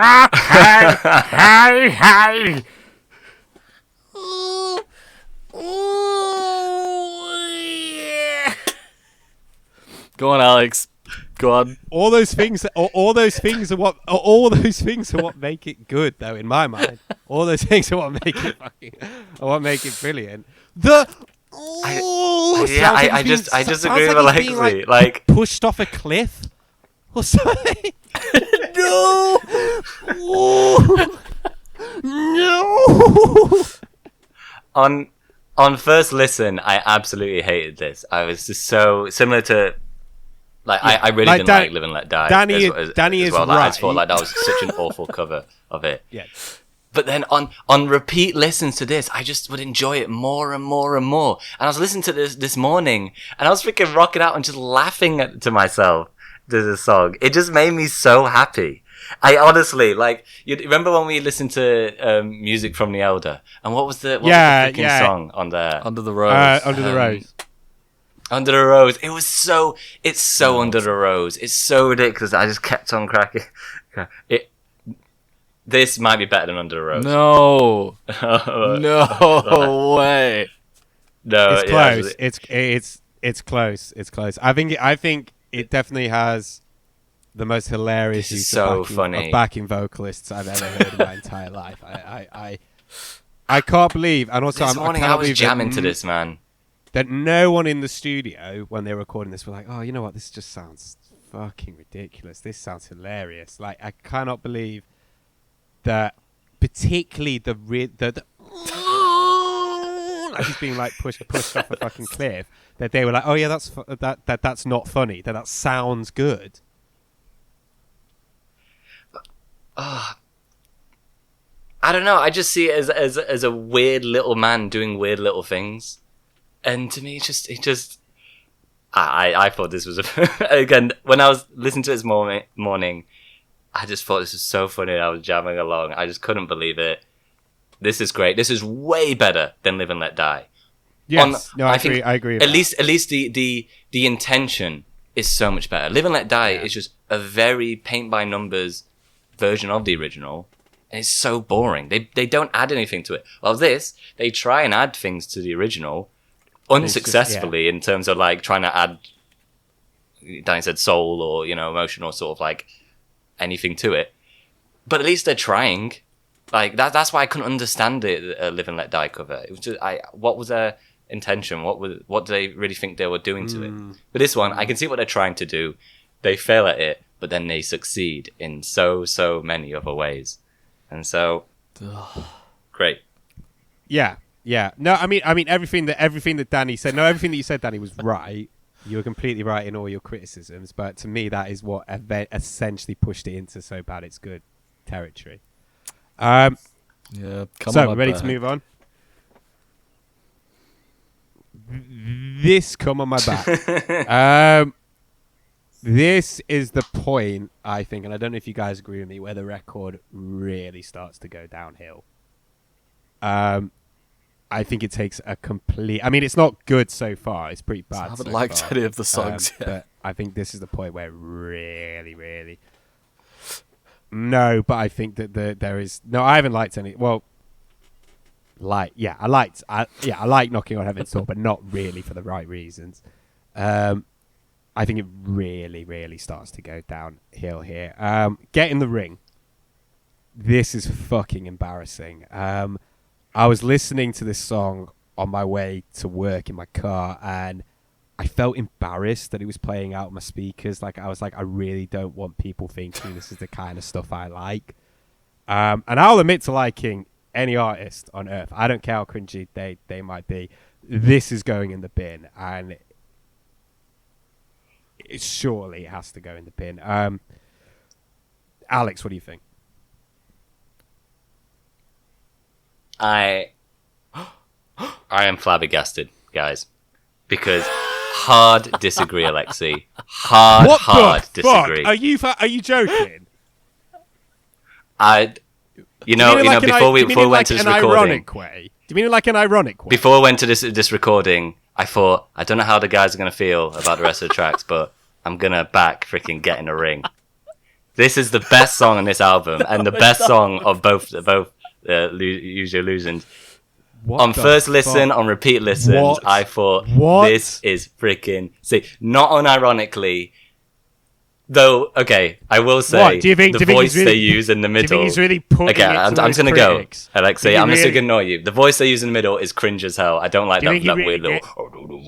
He really put them critics in their place, didn't he? But I just think this is who they are. They are little shits. They are little punk idiots, right? Who think they're all that big. So why not freaking write that way? That's them when they're at their worst. That's them when they're at their worst. No. When they highlight how much the press hate them and how much, like on GNR Lies, like that is when they are at their worst. It immediately makes them unbelievably lame. When they're not doing it, so when they're much just better. when they're letting the music speak for itself and they're not just openly addressing it like they do on Appetite, it's way better. It's way better. No, man. Carry on. Like, I agree that there are different ways to do it, and they have done it badly in the past, and they have done it badly. Well, they do on this album. But I think them, like, when I don't know who it is who does that, like the rant in the middle. It's not Axel. The fucking robot voice. When he's like, no. After that, so after the robot voice, I think the robot voice is definitely must be after a the robot joke. voice, there's has someone to be a joke. Yeah, well, I think you guys are taking this way more seriously than I am in terms of like them as a band. I don't think they should be taken seriously, and I don't think, well, I think a lot of the music, like a lot of the lyrics. Well, anyway, that rant. After the robot voice, I don't know who it is. It might be Slash. Oh, it might Axl. be Slash. You the mean, one where he's calling out like, the journalists individually. I think at that point, the song ascends so much because it sounds so real and sounds so. Are you alright? So just like authentic. What the? I've been listening to the song Is on this a repeat, joke? guys, for the past week. Is this a joke? No, Is this like a massive? I can show are you my taking the piss? Spotify play. I fucking Jesus Christ! I actually so especially from that rant in the beginning, you get this awesome solo straight after. You get this wicked solo, and then you get the really because to me, I think this song is a piss take. I do think it's a piss take, and I think it's actually done well. Like the part when they actually do the "I don't like you, I'm just gonna kick your ass." I think it's so comical. I don't think and Axl Rose ridiculous. is smart enough. I really don't think he's smart enough for that. I don't care. When I hear also, it, I think, yeah, this is what you believe and whatever. Like, I think this is fun. And then just after that, the sort of the crowd singing, get in the ring and all that. Like, I think it has this amazing energy to it. I honestly think like the second half of this song is the best they've done since Appetite for Destruction. I'm not joking. This isn't an ironic thing. I honestly think this is the best. Jesus Christ. Go on, Danny. Say why you don't remember it. Well, yeah, not much actually. Like most tracks on the album. So I'm sort of in between you two guys, but it's mostly to do with memory. Okay, so before I get onto all like the vibe of the song, just musically, when it kicks off, it's the best part of the album yet, and I thought you two would predict that I'd like it because it's. I agree because it's very. I agree with that. Yeah, it's very. Wouldn't you like to know me? That sort of power major key rock that I like. Yeah. But it's power pop. Yeah, power. Yeah. Yeah, I agree with that. I like the music. And so I was very high hopes. But I did write they cannot keep it up even like to the bridge. They couldn't keep up that energy or fun for me, or at least likability in the music for me, let alone the chorus. So I thought that was a waste. But that's just talking how I feel about the music. I do think it's a lame premise. And it just made me sort of... It's a totally lame premise. Yeah, see, what I wrote is like, okay, well, lads, about this podcast, if you ever do hear it, we're just some guys discussing some music. It's all in good fun. I hope it doesn't cut a bit too deep. You fucking babies, you fucking snowflakes. Grow a fucking pair of balls. I know, innit? Absolutely. Oh my god. And also, I'm not being funny. But him accusing people people writing for Kerrang of ripping off kids, because I don't know, a Kerrang cost like $2 or £2 back then, is absolutely ridiculous when you're charging £50 a ticket for £50 a ticket for a gig and then wandering off 20 minutes into it. It's just insane. Or ripping anyone off with anyone, ripping kids off who might buy this album because they liked Appetite and are hearing things like this or You Ain't the First or Bad Apples on it is totally ripping off your audience, and it's fucking hypocritical. And I'll say one more thing. I agree with that. I agree they're hypocrites in that sense. Yeah, they're definitely hypocrites. Definitely. I'm not going to defend the journalists of those times, because I would guess that they probably were shitty, because a lot of them were back in the day. But like say, I agree that Guns N' Roses are hypocrites. I just think, sorry, Danny, I just think this is the energy I want from them. The thing that we're lacking so much in Appetite. What you were saying, Alexei, about like, I don't know, like telling what things that they know. This is it. It's something I completely cannot relate to in any way, shape, or form. And it's a problem that a lot of maybe musicians have. They get famous and they can't write songs that people couldn't relate to. But I couldn't relate to Appetite either, I guess. I couldn't relate to that. I don't fucking live that lifestyle. But, it painted a picture and it was cool. I do not care. Like Danny said, I don't care about Axl Roses. I don't care about fucking snowflakes who cannot cope with the fact that their tour is getting bad press because they're acting like a bunch of fucking... I think that editing fans to cheer when the commentator announces you is pretty sad. Even if it's from a genuine recording of a concert. I think editing that into your own song sad. when they say, in this corner, Guns N' Roses. Alex, I think it's great that you're defending it, but I can't see it at all. And just musically alone, though. So I'll just bring it back to music. I think the music continues on, apart from that opening, it just continues on from the rest of the album, where I'm feeling nothing from the musically anymore. Did you not sort of So like I'm the left with- reprise where they had like this really cool little like coming in? Yeah, that over bit's alright. I think that sounds wicked, like especially towards the end of the song. I think it sounds so good. Yeah, Like that a bit's really alright. good melody, like layered in. But it's only as strong as its, it's only as strong as its weakest part. And also, I don't think we've even gone on to it yet. I think, Danny, you'll probably be more acutely aware of it than I will. But what is Axl doing with his voice? He's like layered his voice. He's got like three different the vocal voice part tracks going, is ridiculous. and they're all That is muddy really as stupid. fuck. And they, you know what vibe they're going for. None of them are. Get the ring. Get the ring. Yeah, ring. He says it in like such a lethargic, like fat, lazy way. Like, sorry, Danny, continue. I'm done. I just. Oh, you're done. I wish I could like it like Alex, but I really not even close. No, Yeah. I don't know about Yeah. Bin because I of the think the intro, Alexei. And it was not going in because Alex Nah, I won't think it's going in consent. the bin again. Yeah, so it's not going in the bin anyway. But and again, the length, it's so long. It goes on and on and on. I thought after the evil laugh, listen to me, the evil laugh. Like, listen to me, like, and the ad libs on this album, like any sort of coolness, Yeah, I agree. Well, Out the window. Once had has Again, why gone. are you guys wanting it was coolness gone from on the this, last guys? album. Like, this and track- now they are just fucking losers. They are fucking losers. And sorry. I'm defending this track, which ends where, because it's so, I wrote down, it's very Paul Stanley coded, the ending, where he goes, and if anyone's got a problem with that, well, like, it's so lame, it is so stupid, but it's freaking, like, I personally loved it. I honestly thought this was really great. I can't believe you guys are going, why aren't Guns N' Roses cool? Like, because, like, the Guns N' Roses. No, I agree with that. It's a fucking dumb opinion. Oh. Next. Shotgun Blues. Completely opposite reactions from me and Alex. Okay, yeah, Shotgun Blues.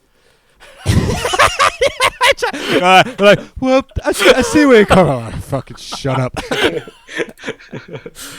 Okay, Shotgun Blues. Stop it. Right, I just wrote, I just wrote, well, this is wank, isn't it? And that's kind of where I'm gonna leave it. Alex, what do you think? This is one of the good ones in that it's really short, has a lot of energy. It's really messy and kind of punky, and I thought it was all right. There's some good screams, but that's kind of it. There's not much to it, but I thought it was all right. Yeah, I didn't like this one at all.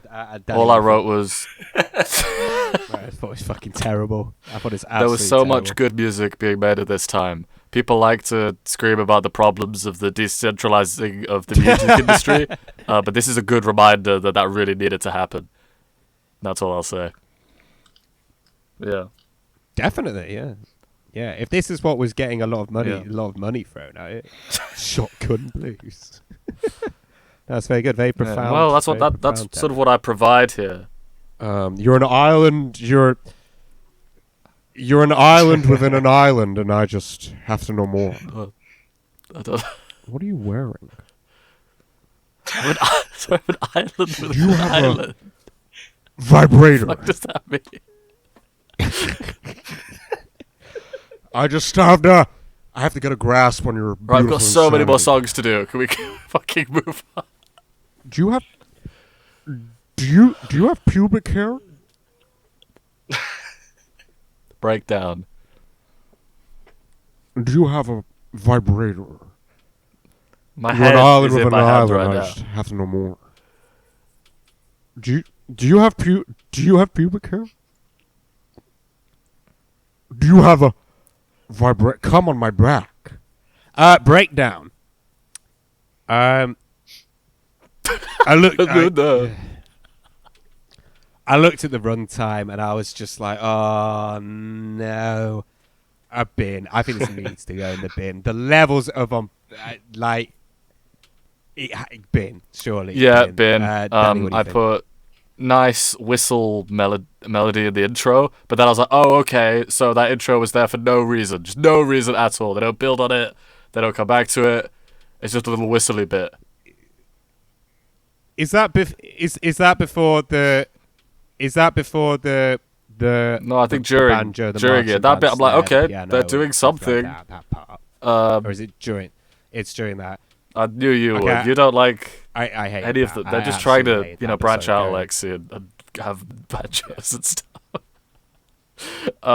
The solo brought my attention back because I straight up was not listening to this song. The solo was fine. Bin. I just wrote bin. Something about the directionlessness and that annoying refrain it keeps coming back to. Yeah, definitely bin. The direction, Alex? yeah. It's a weird one. It's like low energy meatloaf, but also done in this very sort of orchestrated way. Like the song has movements. Do you know what I mean? But it's an incredibly, like you said, directionless mid-tempo, sort of low energy, like mid. Yeah, he still meatloaf won't song. shut Also, the fuck more up. stupid ad libs. More. There's the ridiculous spoken. He won't shut the fuck up. The fucking spoken word part at the end. What is he talking about? What the hell is he talking about? There's a weird spoken word. There's a bit where he goes, "So armed the tiger with claws." You fucking dick. You loser. You fucking dick. Like, and then the worst part was it started playing another melody at the end. And I was worried it was going to lead into another section, but thankfully it stopped. So I get some kudos for being kind of at least a little bit restrained at the end, but still 7.5 minutes or whatever it is. What's the how? Alex? Yeah, like as you guys picked up now, I've actually up until this point I was actually starting to really enjoy the album, and I was in listening. I was going, wait, holy shit, have we got this all wrong? That this album's actually gonna be really good. Because I enjoyed yesterday, I enjoy Knock on Heaven's Door, Getting a Ring I Love, Shotgun Blues I thought was alright. I was like, oh shit, like maybe for some weird quirk that like put all the good songs on this album. Good. And then when this one, yeah, there's there's absolutely no defending this one. My God, like it is amazing just how meandering it just is. There's no hooks, there's no structure. It just Boring all over chord the structure. place. Yeah, it's a very confusing song, and I don't believe in a purposeful way. I don't believe it's trying to, you know, do something out there. Like it just seems like it doesn't know what it is. And it's like it's just a very hard listen. A very hard listen. They are so high in themselves, and I find the lyrics towards the end actually the best part of it, because just like, what are you on about, mate? Yeah, like, this is just... what is going on? Like it is amazing to see. I'd say like the guy is just strange. The guy is weird. Yeah, I'm happy to put this in the bin. Yeah, Crazy. Probably, sorry. One thing, I think of all the long songs from these two albums, this is probably the worst of the lot, right? It's definitely the most. Like, it's worse than direction. November Rain. I think it's worse than Coma. Yeah, it's definitely the most flat. 100% the most flat. Yeah. It's got the least going on, and it's definitely the most directionless. This felt again more of the. We're just going to loop random sections for not really any reasonable purpose other than length. We just want length. Yeah. Yeah. Yeah. I don't know about you, but towards the end of this, my patience for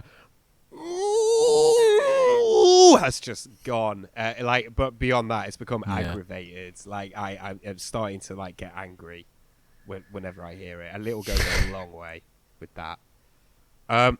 Are we good? Can we move on to the next track? Yeah.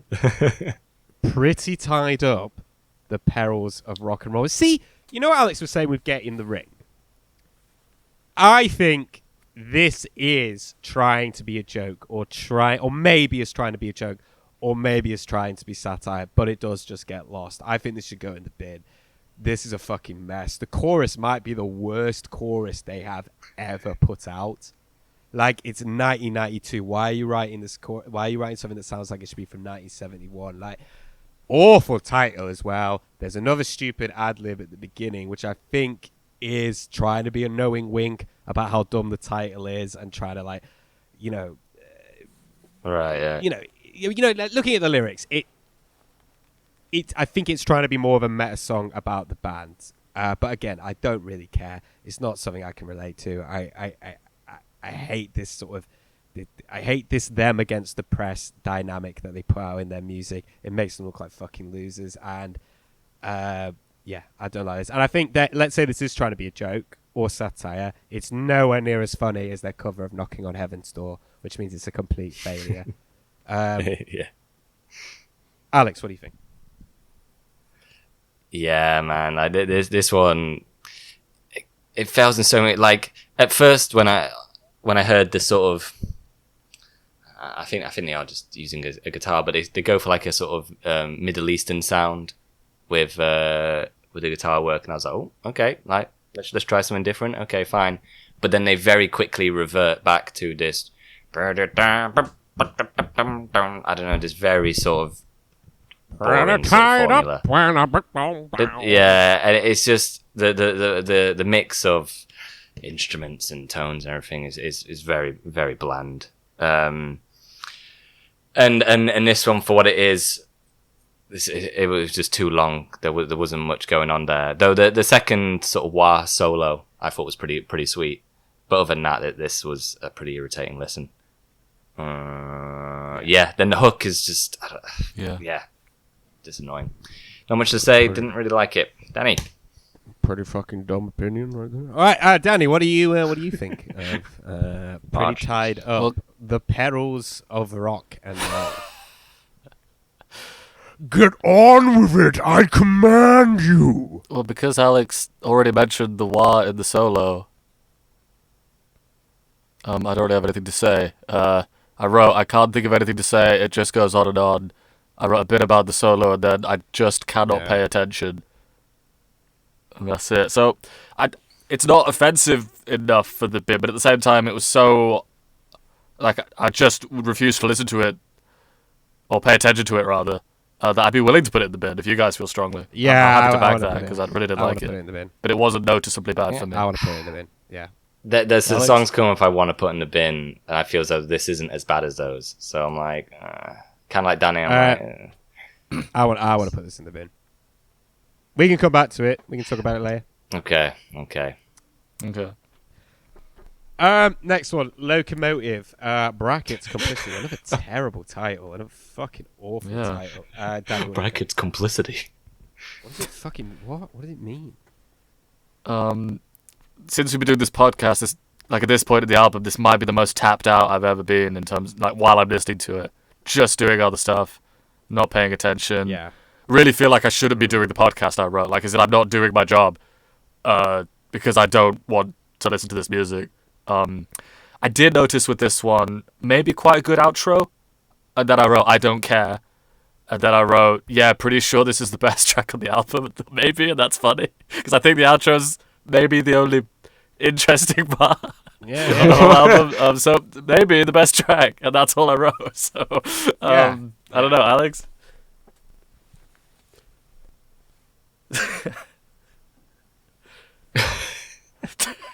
I'm not sure what to say from what you just said.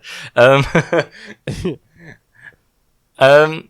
I wrote whole. Okay, go on. Let's see. Sorry, so I was going to say, just ripping off what the Danny said, I think with this, there are certainly moments in this song that I enjoyed quite a lot. I think the actual riffs... Maybe it's that. Yeah.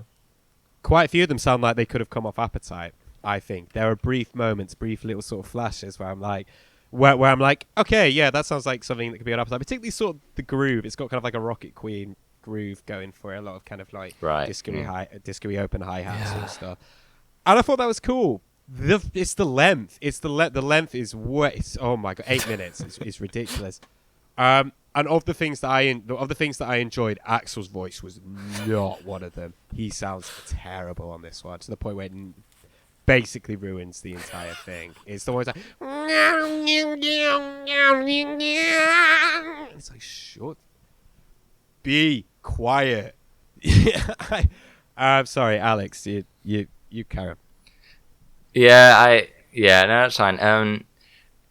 Axel lets this down a lot, I think. Even though I agree, like that, it is just too long. It is so long, especially within the context of the album and stuff.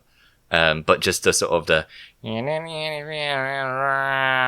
like that sort of voice, it is really grating and frustrating because I think like the backing, the instrumentation, there's some cool stuff going on.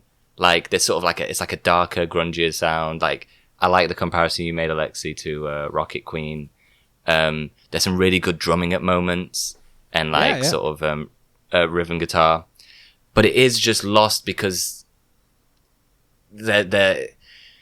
it's just so long and just goes back and forth between all these places that there's nothing you can really hold on to. The guys can clearly have a freaking wicked jam session. Like, it's just so clear when you hear these songs that these are all, like, all the backing members are so talented. And towards the end, like, I wrote kind of the same thing down. It's like, yeah, you guys are all, really sick drummers and guitarists and all that. Yeah. There needs to be a song. There needs to be something I can hold on to. So for that reason, I put this one above Breakdown in that, like, I had that sort of conversation with it. I'm like, I kind of wish. Yeah, it's better than that. More here. Yeah, it's better. Which is weird because it is almost 2 minutes longer than Breakdown, which is mad. But, yeah, maybe it's that too. Yeah, disappointing. And it's amazing. It's amazing when he's not there, when Axel isn't there. Yeah. The difference it makes. Because he's like, you just let the members do their thing, and they're doing what they do well, which they sort of are on this track. There's certainly moments which are pretty great. But the length, yeah. Because, like you were saying, Danny, you kind of drawn into that jammy bit at the end, probably because it didn't have on it. Do you know what I mean? And you were like, oh, this is a bit different. Bit of a relief. The length really is unforgivable, though. It's got fucking no business being that long. Next one, right? So fine. Hard bin. Fucking hard bin. This is the All best I way wrote. of looking like a soppy twat you could possibly imagine. Again, the ad-libs. All I the wrote shivering, is extra like bad. The shushing. Do you know how ridiculous you sound, Axel? Sorry. Danny, what do you think? Duff McKagan sings this, by the way, and sings it incredibly badly. I'm happy with the bid. It really is. He sound, the vocal. He sounds like a frat boy that's like trying to sound deep. He's like, the stars are ripe. I want to reach up and grab one for you. Come on, bin, absolute bin. All right, Alex. I'm happy with the bin too. This is why we need more get in the ring sort of stuff, man. Because they are just warrant stupid a conversation, idiot punks. does it? This? No, I'm just saying this is why we need get in the ring because that's who they are. They're not these freaking, romantic soppy guys. Because even when they tried to be like, why does she look so fine? To me, it's such like a awkward, weird thing to say in like a romantic sense. Yeah. They are so bad at this. And it's like it's just so it's so cringe inducing. Really, really bad. Come on my back. Obviously my the bin has to go in the bin. Yeah, has to go in the bin. Next, estranged bin. Hard bin. The fucking hell. The longer the song is, the less I want to talk about it, and this is preposterous. 9.5 minutes. Ugh. 9.5 minutes. Right. Alex, what do you think? Oh man. Did you guys watch the music video? Oh, I've seen it before. That's when he jumps off. Okay. It's where Axl Rose jumps off an aircraft hangar and swims with dolphins. Well, there's a whole 7 minutes before that point, but yes.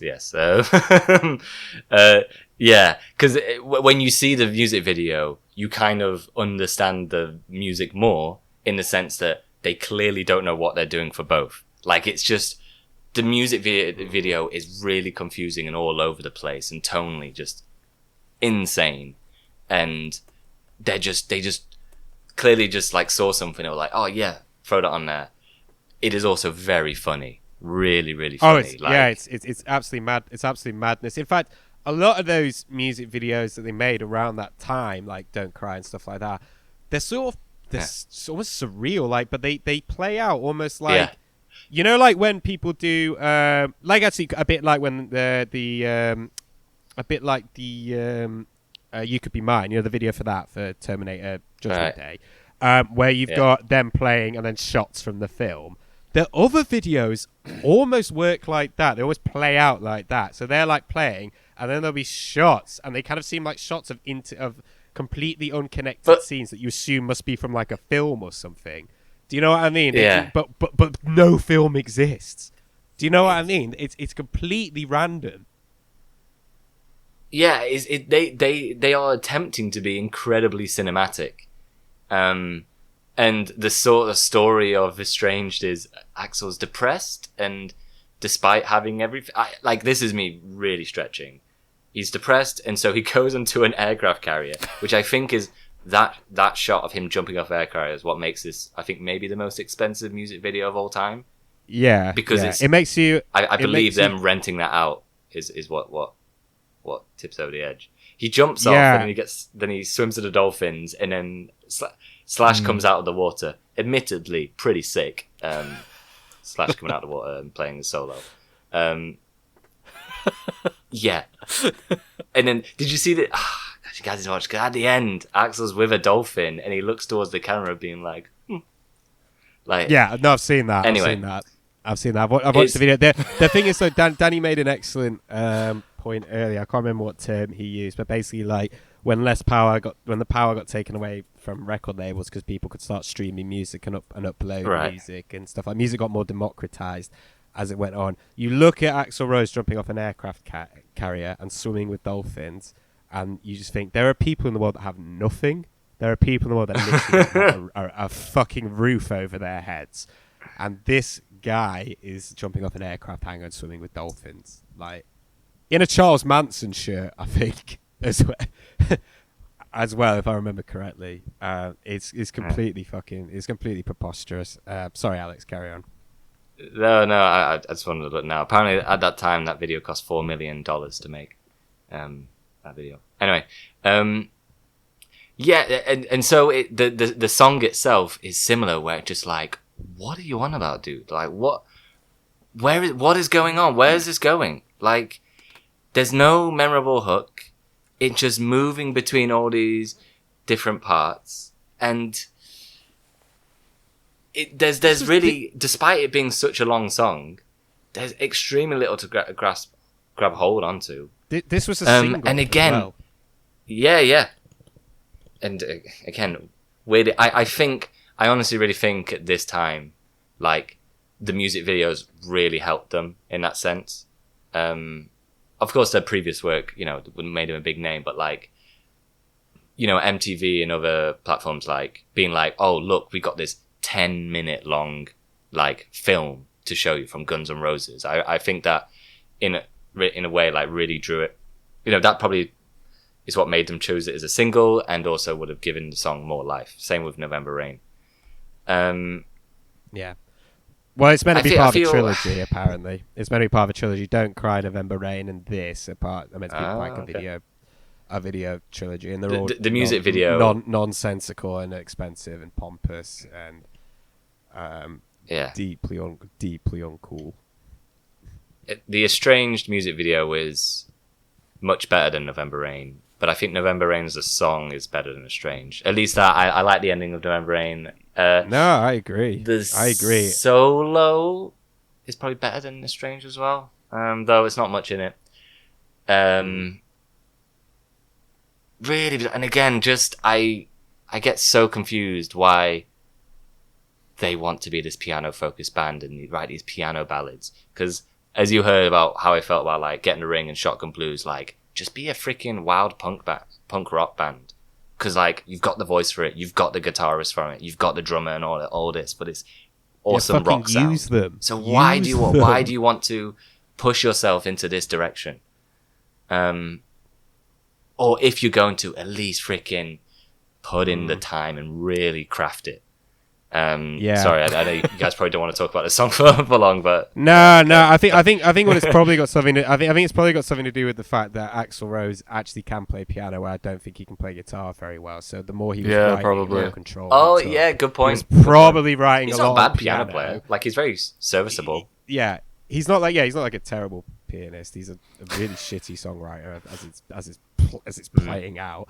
Where obviously, notice Appetite, there's no fucking piano of it. He clearly had very little say in what the music sounded like, and that record's great. And there's nothing like this on it.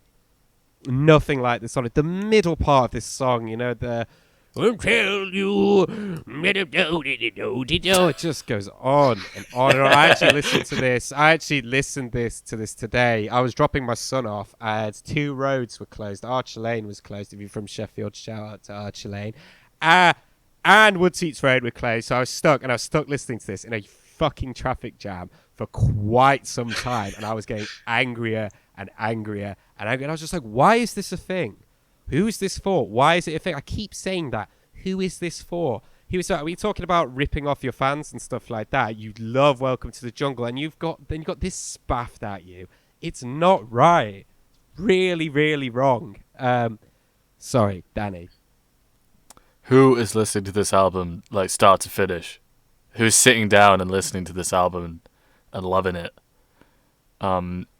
This is so pompous and self-important. I know, I agree.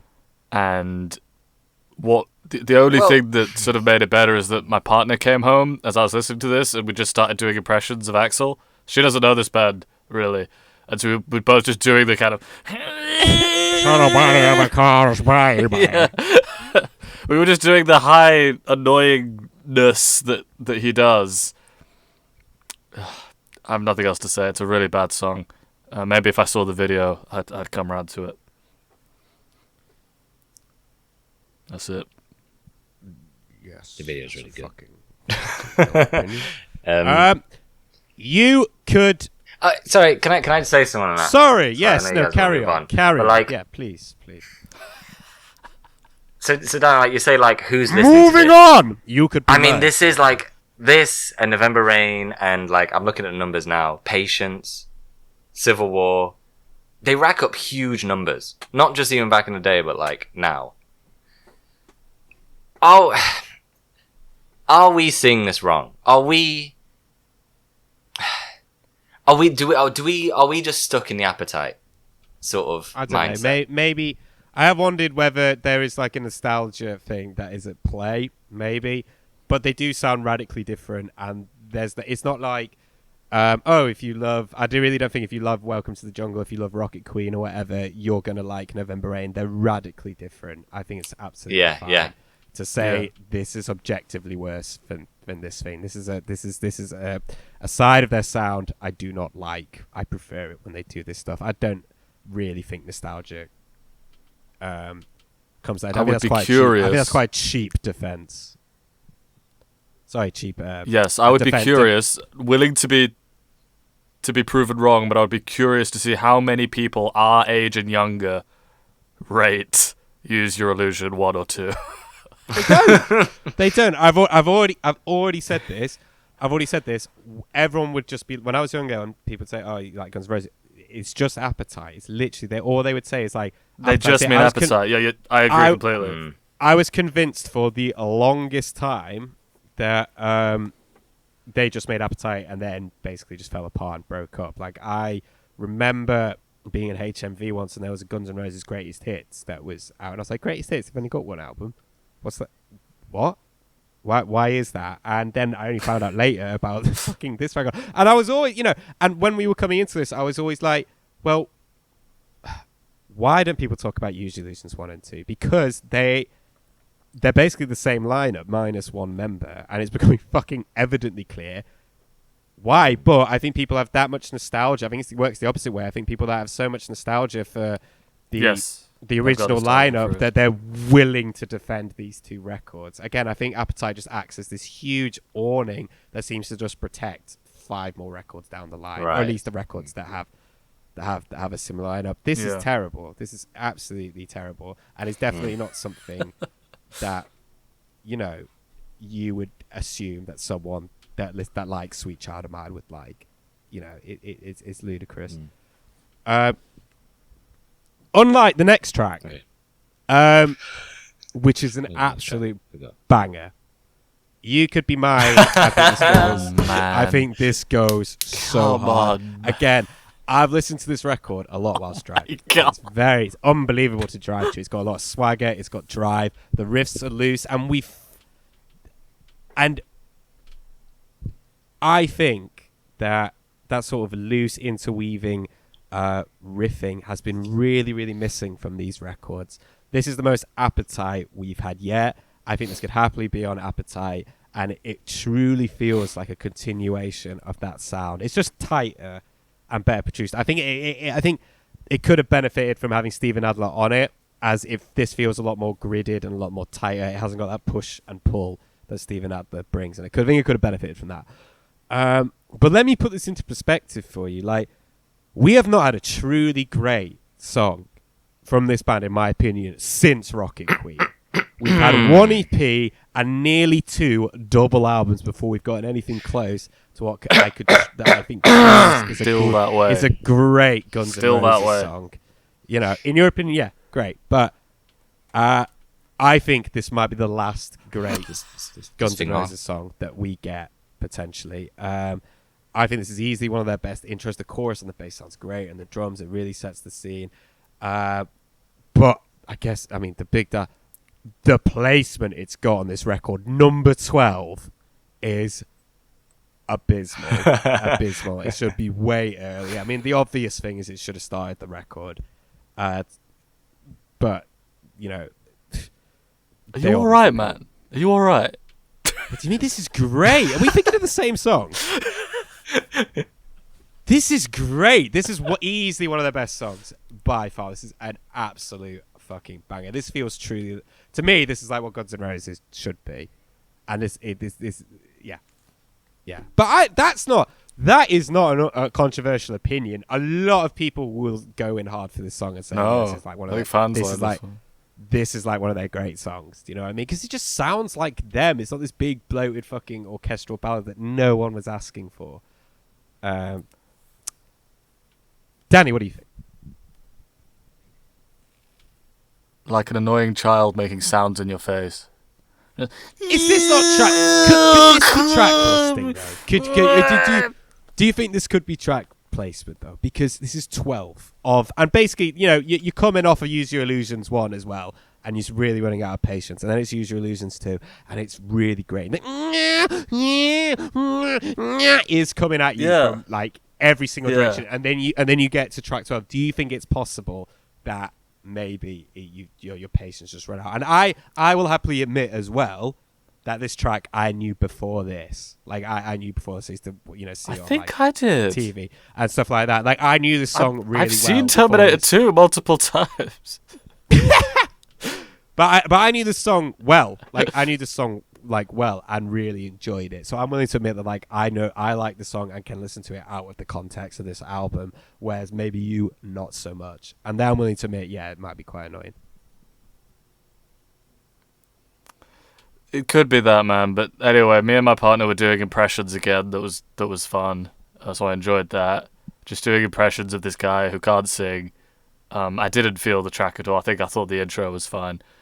Because us like making fun of him kind of brought my attention back to the album, so I was listening a bit more to this one.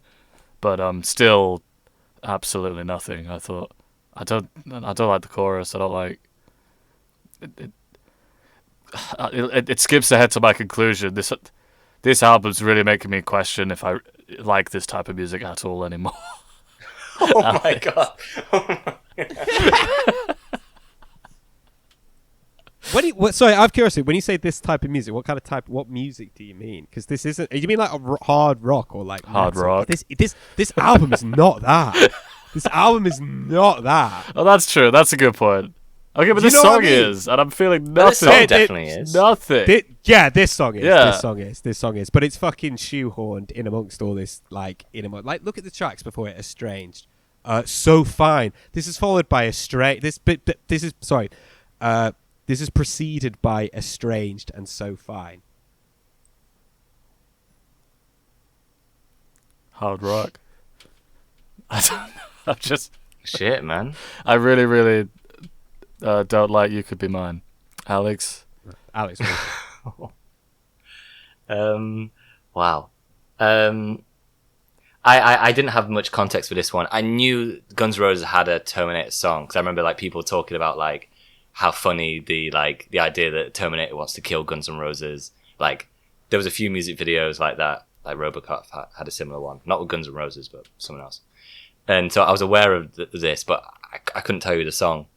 But sorry, Danny, man, Alexei's right. This is no piano, straight. Like, yeah, it's in this like sort of safe zone. It's like very much like there's nothing like crazy new, but this is just like what they're good at. And like this, especially the first few minutes, straight up head banging, like awesome riffs and rocking.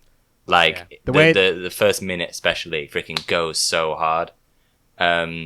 I think I'm going to disagree with both of you guys. Like, I'm fine, like, with Axl still at this point. Like, this album has less Axl than the last album. So you can see it that way. I disagree with that. I feel like I'm fucking Axl'd out, man. I Got feel more like than enough. Penetrating me from every hole in my body, creating new holes to penetrate me with. Like, I am done with Axl. You guys are... but here I think I like that. Like this formula just works for me. Like it's just straight up hard rock, no piano. Like Axl sounds like venomous. Like so he gets some good screams in there, which I like. There's a monstrous solo in there, like a massive sounding one. And Axl sounds maniacal. Like he doesn't know one of his rants in there, and like. I quite like when he's feisty like that, as you guys heard from me earlier. I'm not going to pretend this is like an absolute classic from them, but it's just what they're good at. Yeah. I really, and that was great to listen to. It is so a shame refreshing. that it's like buried so deep in all this album, of the two albums. It's like it's a crime to put this song so far back on all this. Yeah, exactly. Really strange choice, but yeah, really enjoyed this one. Yeah, it's really good. Don't cry. I think we can quickly do the next two tracks. Yeah, let's play. Okay, again, don't cry. Again, why? I think we should put this in the bin, this version of it in the bin, just out of principle. Why? Yeah, right. What are you doing? I'll agree with It's that. already long enough. It's already long enough, this album. You've already put this out. Pick a lyric. Pick one verse. Pick a verse you want and just put that out. No editing. You know what, on this Alexei? whatsoever. I agree. That's like the best way. Like he's just there, just in the corner. She'll be like, "I just don't know which one to say." Like he just can't choose Fucking which pick one. You've said enough. You've said enough. Bin it. I think bin it. This version. Just put don't cry 2 or whatever. Okay. Fucking twat. Dan, you got anything? Really have nothing to say about it. So should we just move on? Yeah, Danny, I put do you got sounds the anything? same to my memory. Refer to my previous review of this song. Check the previous episode. It hasn't changed. It's not even that different. Just I think it's just the some lyrics. That's it. Yeah, that's it. oh, that'll be why. Yeah. Do you wanna put it in the bin? I think we should put it in the bin. Just our principle. Why? Yeah. Yeah, put it in Edit the bin. yourself. Yeah. Okay. Taking the piss. My World, the final track. Now listen. When I saw this, and I saw the length of it, when I saw it in the track listing, I saw the length of it. So a minute and a half song at the end of the record, and it's called My World. My initial thoughts were that it was going to be like a sort of intimate, short piano ballad where Axl maybe mopes about like how everyone doesn't understand him. Do you know what I mean? Yeah. I was way off the fucking Not mark with bad. that one. I've never been so wrong about anything. this should go in the bin, and it doesn't go any further than that. It just sounds incredibly bad, and I think that the electronic influence, sadly, warns of things to come, moving forward. Anything Ooh, is that really? say? Yeah. I definitely don't think it should be in the bin. Definitely not. Why? It sounds But really bad. I don't have much to say Sounds about it. incredibly bad. I think it sounds better than most of this album. I'd put this in the top 50% of the tracks. On this. The only thing I wrote was that it's like the top half, and I think it's funny that even the throwaway joke track at the end needs editing down. Like, this could have been like a 30-second track. Yeah, and then I've got the my point God, across. Yeah. But no, I don't think it's bin worthy. Again, maybe I just prefer this type of music, even though it's a pretty weak take on it. It's a joke song at the end. I don't think it's bin worthy. It's just a joke at the end. Alex? Alex. Yeah, I agree. It's a joke thing. I read that apparently a few members of the band didn't realize this was on the album until it came out. That Axl just told the producers to put on, which is pretty funny. It is a joke track. It is ridiculous. I don't think it goes in the bin. All right, fucking fine. If anything, it's like a welcome. You know. Like, Sorry, say that again. Just a short track. No, I was saying, like, if anything, it's just a nice welcome. Like, oh, just a short track, just a completely different sound. Oh, done. Whatever. Like, it just sounds awful. It sounds terrible. It's terribly produced. I know it's meant to be. I know it's meant to sound abrasive, but it doesn't sound abrasive in a good way. It just sounds unpleasant. It's not got a sort of priming quality to it. It's just like, oh, that's just not pleasant on my ears. Overall thoughts. A lot of the same criticisms as Use Your Illusions 1. Completely bloated, random stylistic changes that don't add anything, lazy, boring. It's basically the same record, really, except there's less appetite on this. You know, bar You Could Be Mine. I think that at least on Use Your Illusions 1, there was elements of appetite on it, but they were just maxed out to like 11. You know, like Garden of Eden and Perfect Crime and stuff like that. It was a real chore to listen to this, just like part 1. I mean, the idea that someone was ever expected to listen to both of these albums back to back borders on like violation of the Human Rights Act. Really, it just goes on and on and on and on. I feel that with this one, the individual songs are longer, and that, you know, oh God, I mean, Jesus, that does it no favors at all.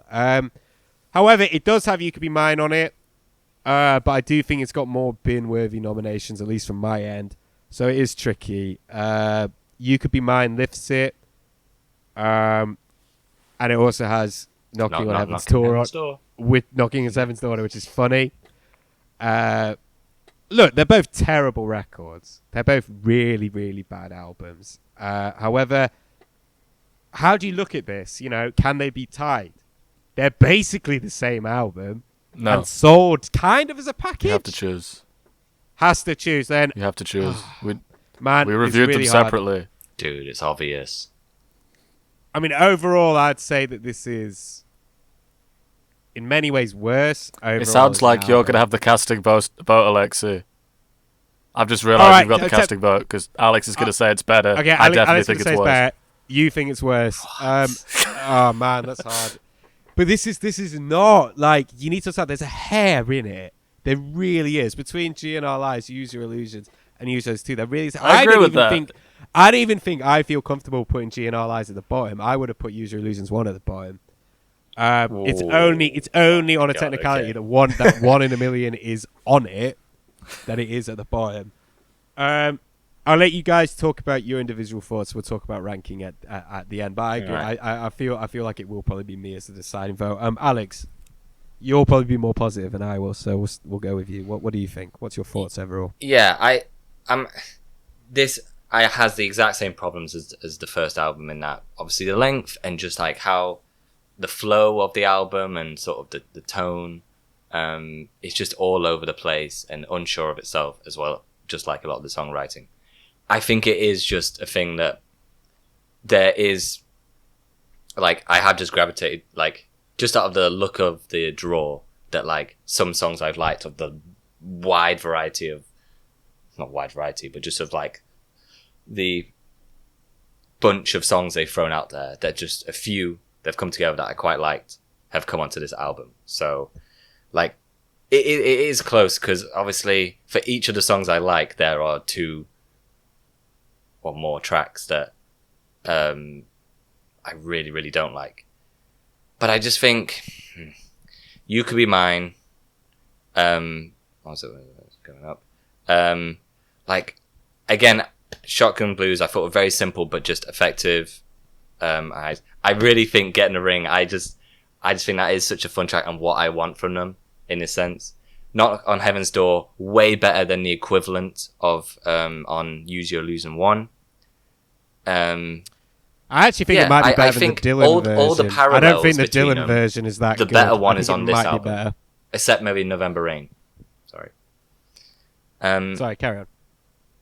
Yeah, so I want this to go ahead of 1, personally. But whatever, we can talk about it. I will just say, as like closing thoughts, like, if they were so set on doing these tracks, which it sounds though it was only Axl who was really set on doing it this way, and he had all to say.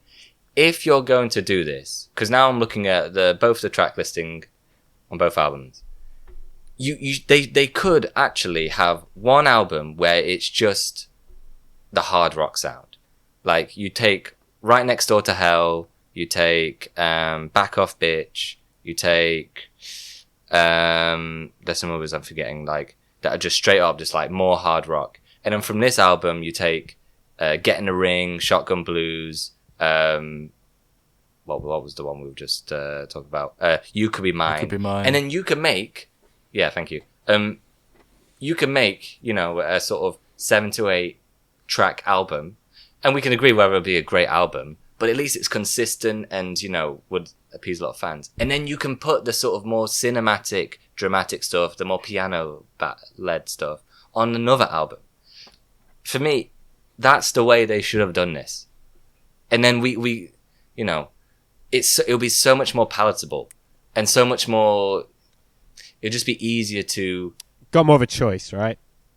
Yeah, and sort of go, okay, well, I know what this sound is going to be. I know what this album is going to be like. So I can, like, set my expectations for this. But the way they've done it is you're just jumping back and forth between these different styles. And it's just a very difficult listen, like I say. So I'm not very pleased overall with the Use Your Illusion project, but I do think this was a better listen than number 1. And Danny, come on, please Danny, hear me out. us. What are your overall thoughts?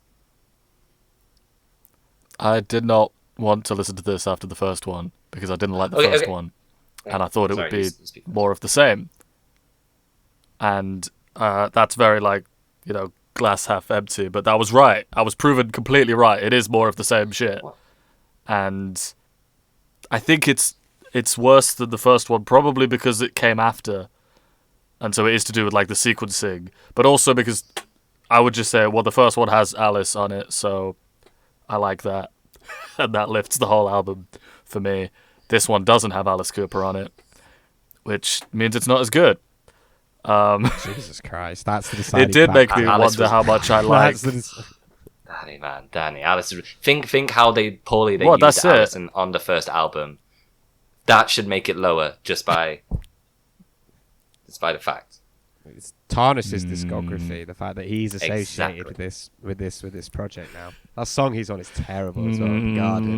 The Garden. Well, he's, But also, he's you're saying pretty yourself, amazing on it, man. Sorry. He Like, kinda you're saying brings the yourself fire. that, like, the fact, like, if these albums were reversed and this was 1 and the one I listened to last week was 2, then I think you would have preferred 1. I think that you're admitting that yourself. Possibly. So I don't. Obviously, it's hard for us to do, but we have to try. We have to. I'm try with and Alexei look at that it. that they're so close. That's fine. They They're are so They close. are. Over It's the edge. very, very, very close. And so I need something to tip it over the edge, and that's Alice. yeah. I mean, Easy. I'll tell you what. Before I come to my decision, let's put some shit in the bin, and then that'll help sort of maybe tend it. So, so the ones that we agree on, if I am correct, breakdown. Yeah, okay. Breakdown. Okay. Yeah, so, bin. All right, breakdown's going. And so what's next? Pretty Tied Up, The Perils of Rock and Roll. Yeah, right. Pretty turn up. Yeah. Yeah, bin. So Fine, definitely. So Come Fine. on, surely. Definitely. Surely. Yeah. Estranged, definitely. Estranged, 100%. Don't Cry with the alternative lyrics, just out of principle. Yeah. And is, Okay. and And is that's that it. it? And is that it? I mean, I would put. You guys don't want to put on that first track. Civil War. Civil No, War. No. No. Put on Parts Civil there War. for, okay. No. Okay. All right. So what? That's All 1, right. 2, 3. No, there needs to be consensus. So that's it. That's 5. That's 5 off that, and Use Your Illusions 1 is 1, 2, 3, 4, 5. Even that, even bin entries, it's the same. Even bin entries, it's the same. They're that similar. They have the same amount of absolutely awful songs that we can all agree on. In that case, well, I mean, in that case, I'm not gonna die on a hill. You pick Alexei. Yeah. I mean, it's there's really, really, really, really nothing in it. But What song that you on Use- one do you like as much as the Terminator song? What's it? there You isn't Could Be any. Mine. There isn't any. So that's why I think that Use Your Illusion 2 just has the edge, just because it's got You Could Be Mine on it. They both have the exact same problems. They've got the same amount of songs in the bin. There's probably lower moments of individual songs on Use Your Illusions 2. I think Get in the Ring is really, really bad. I think it's strangely bad. But then also, you forget, like, Use Your Illusions 1 has Dead Horse on it. It's got Bad Apples in it. It's got Back Off Bitch on it, which is so bad. There's so much more bluesy numbers on one. Yeah. So So more. there's really nothing in it. And I mean, like, absolutely nothing in it. But Use Your Illusions 2 goes at number 2, but by a absolute hair. Is that okay? We good? That's fine. Yeah. They're so close. They are quite close. So, next time, we're going to be looking at the Spaghetti Incident, the covers album, and really the last artistic gasp of anything that even really resembled the original lineup. What do you want to sing? What should we go for? I really don't want to sing anything on this album unless it's Just make axle noises. Good. Yes, I make axle yes, noises, I yeah, agree. perfect Yeah. idea. Axle noises. All right, you ready? 3, 2, Yeah. 1.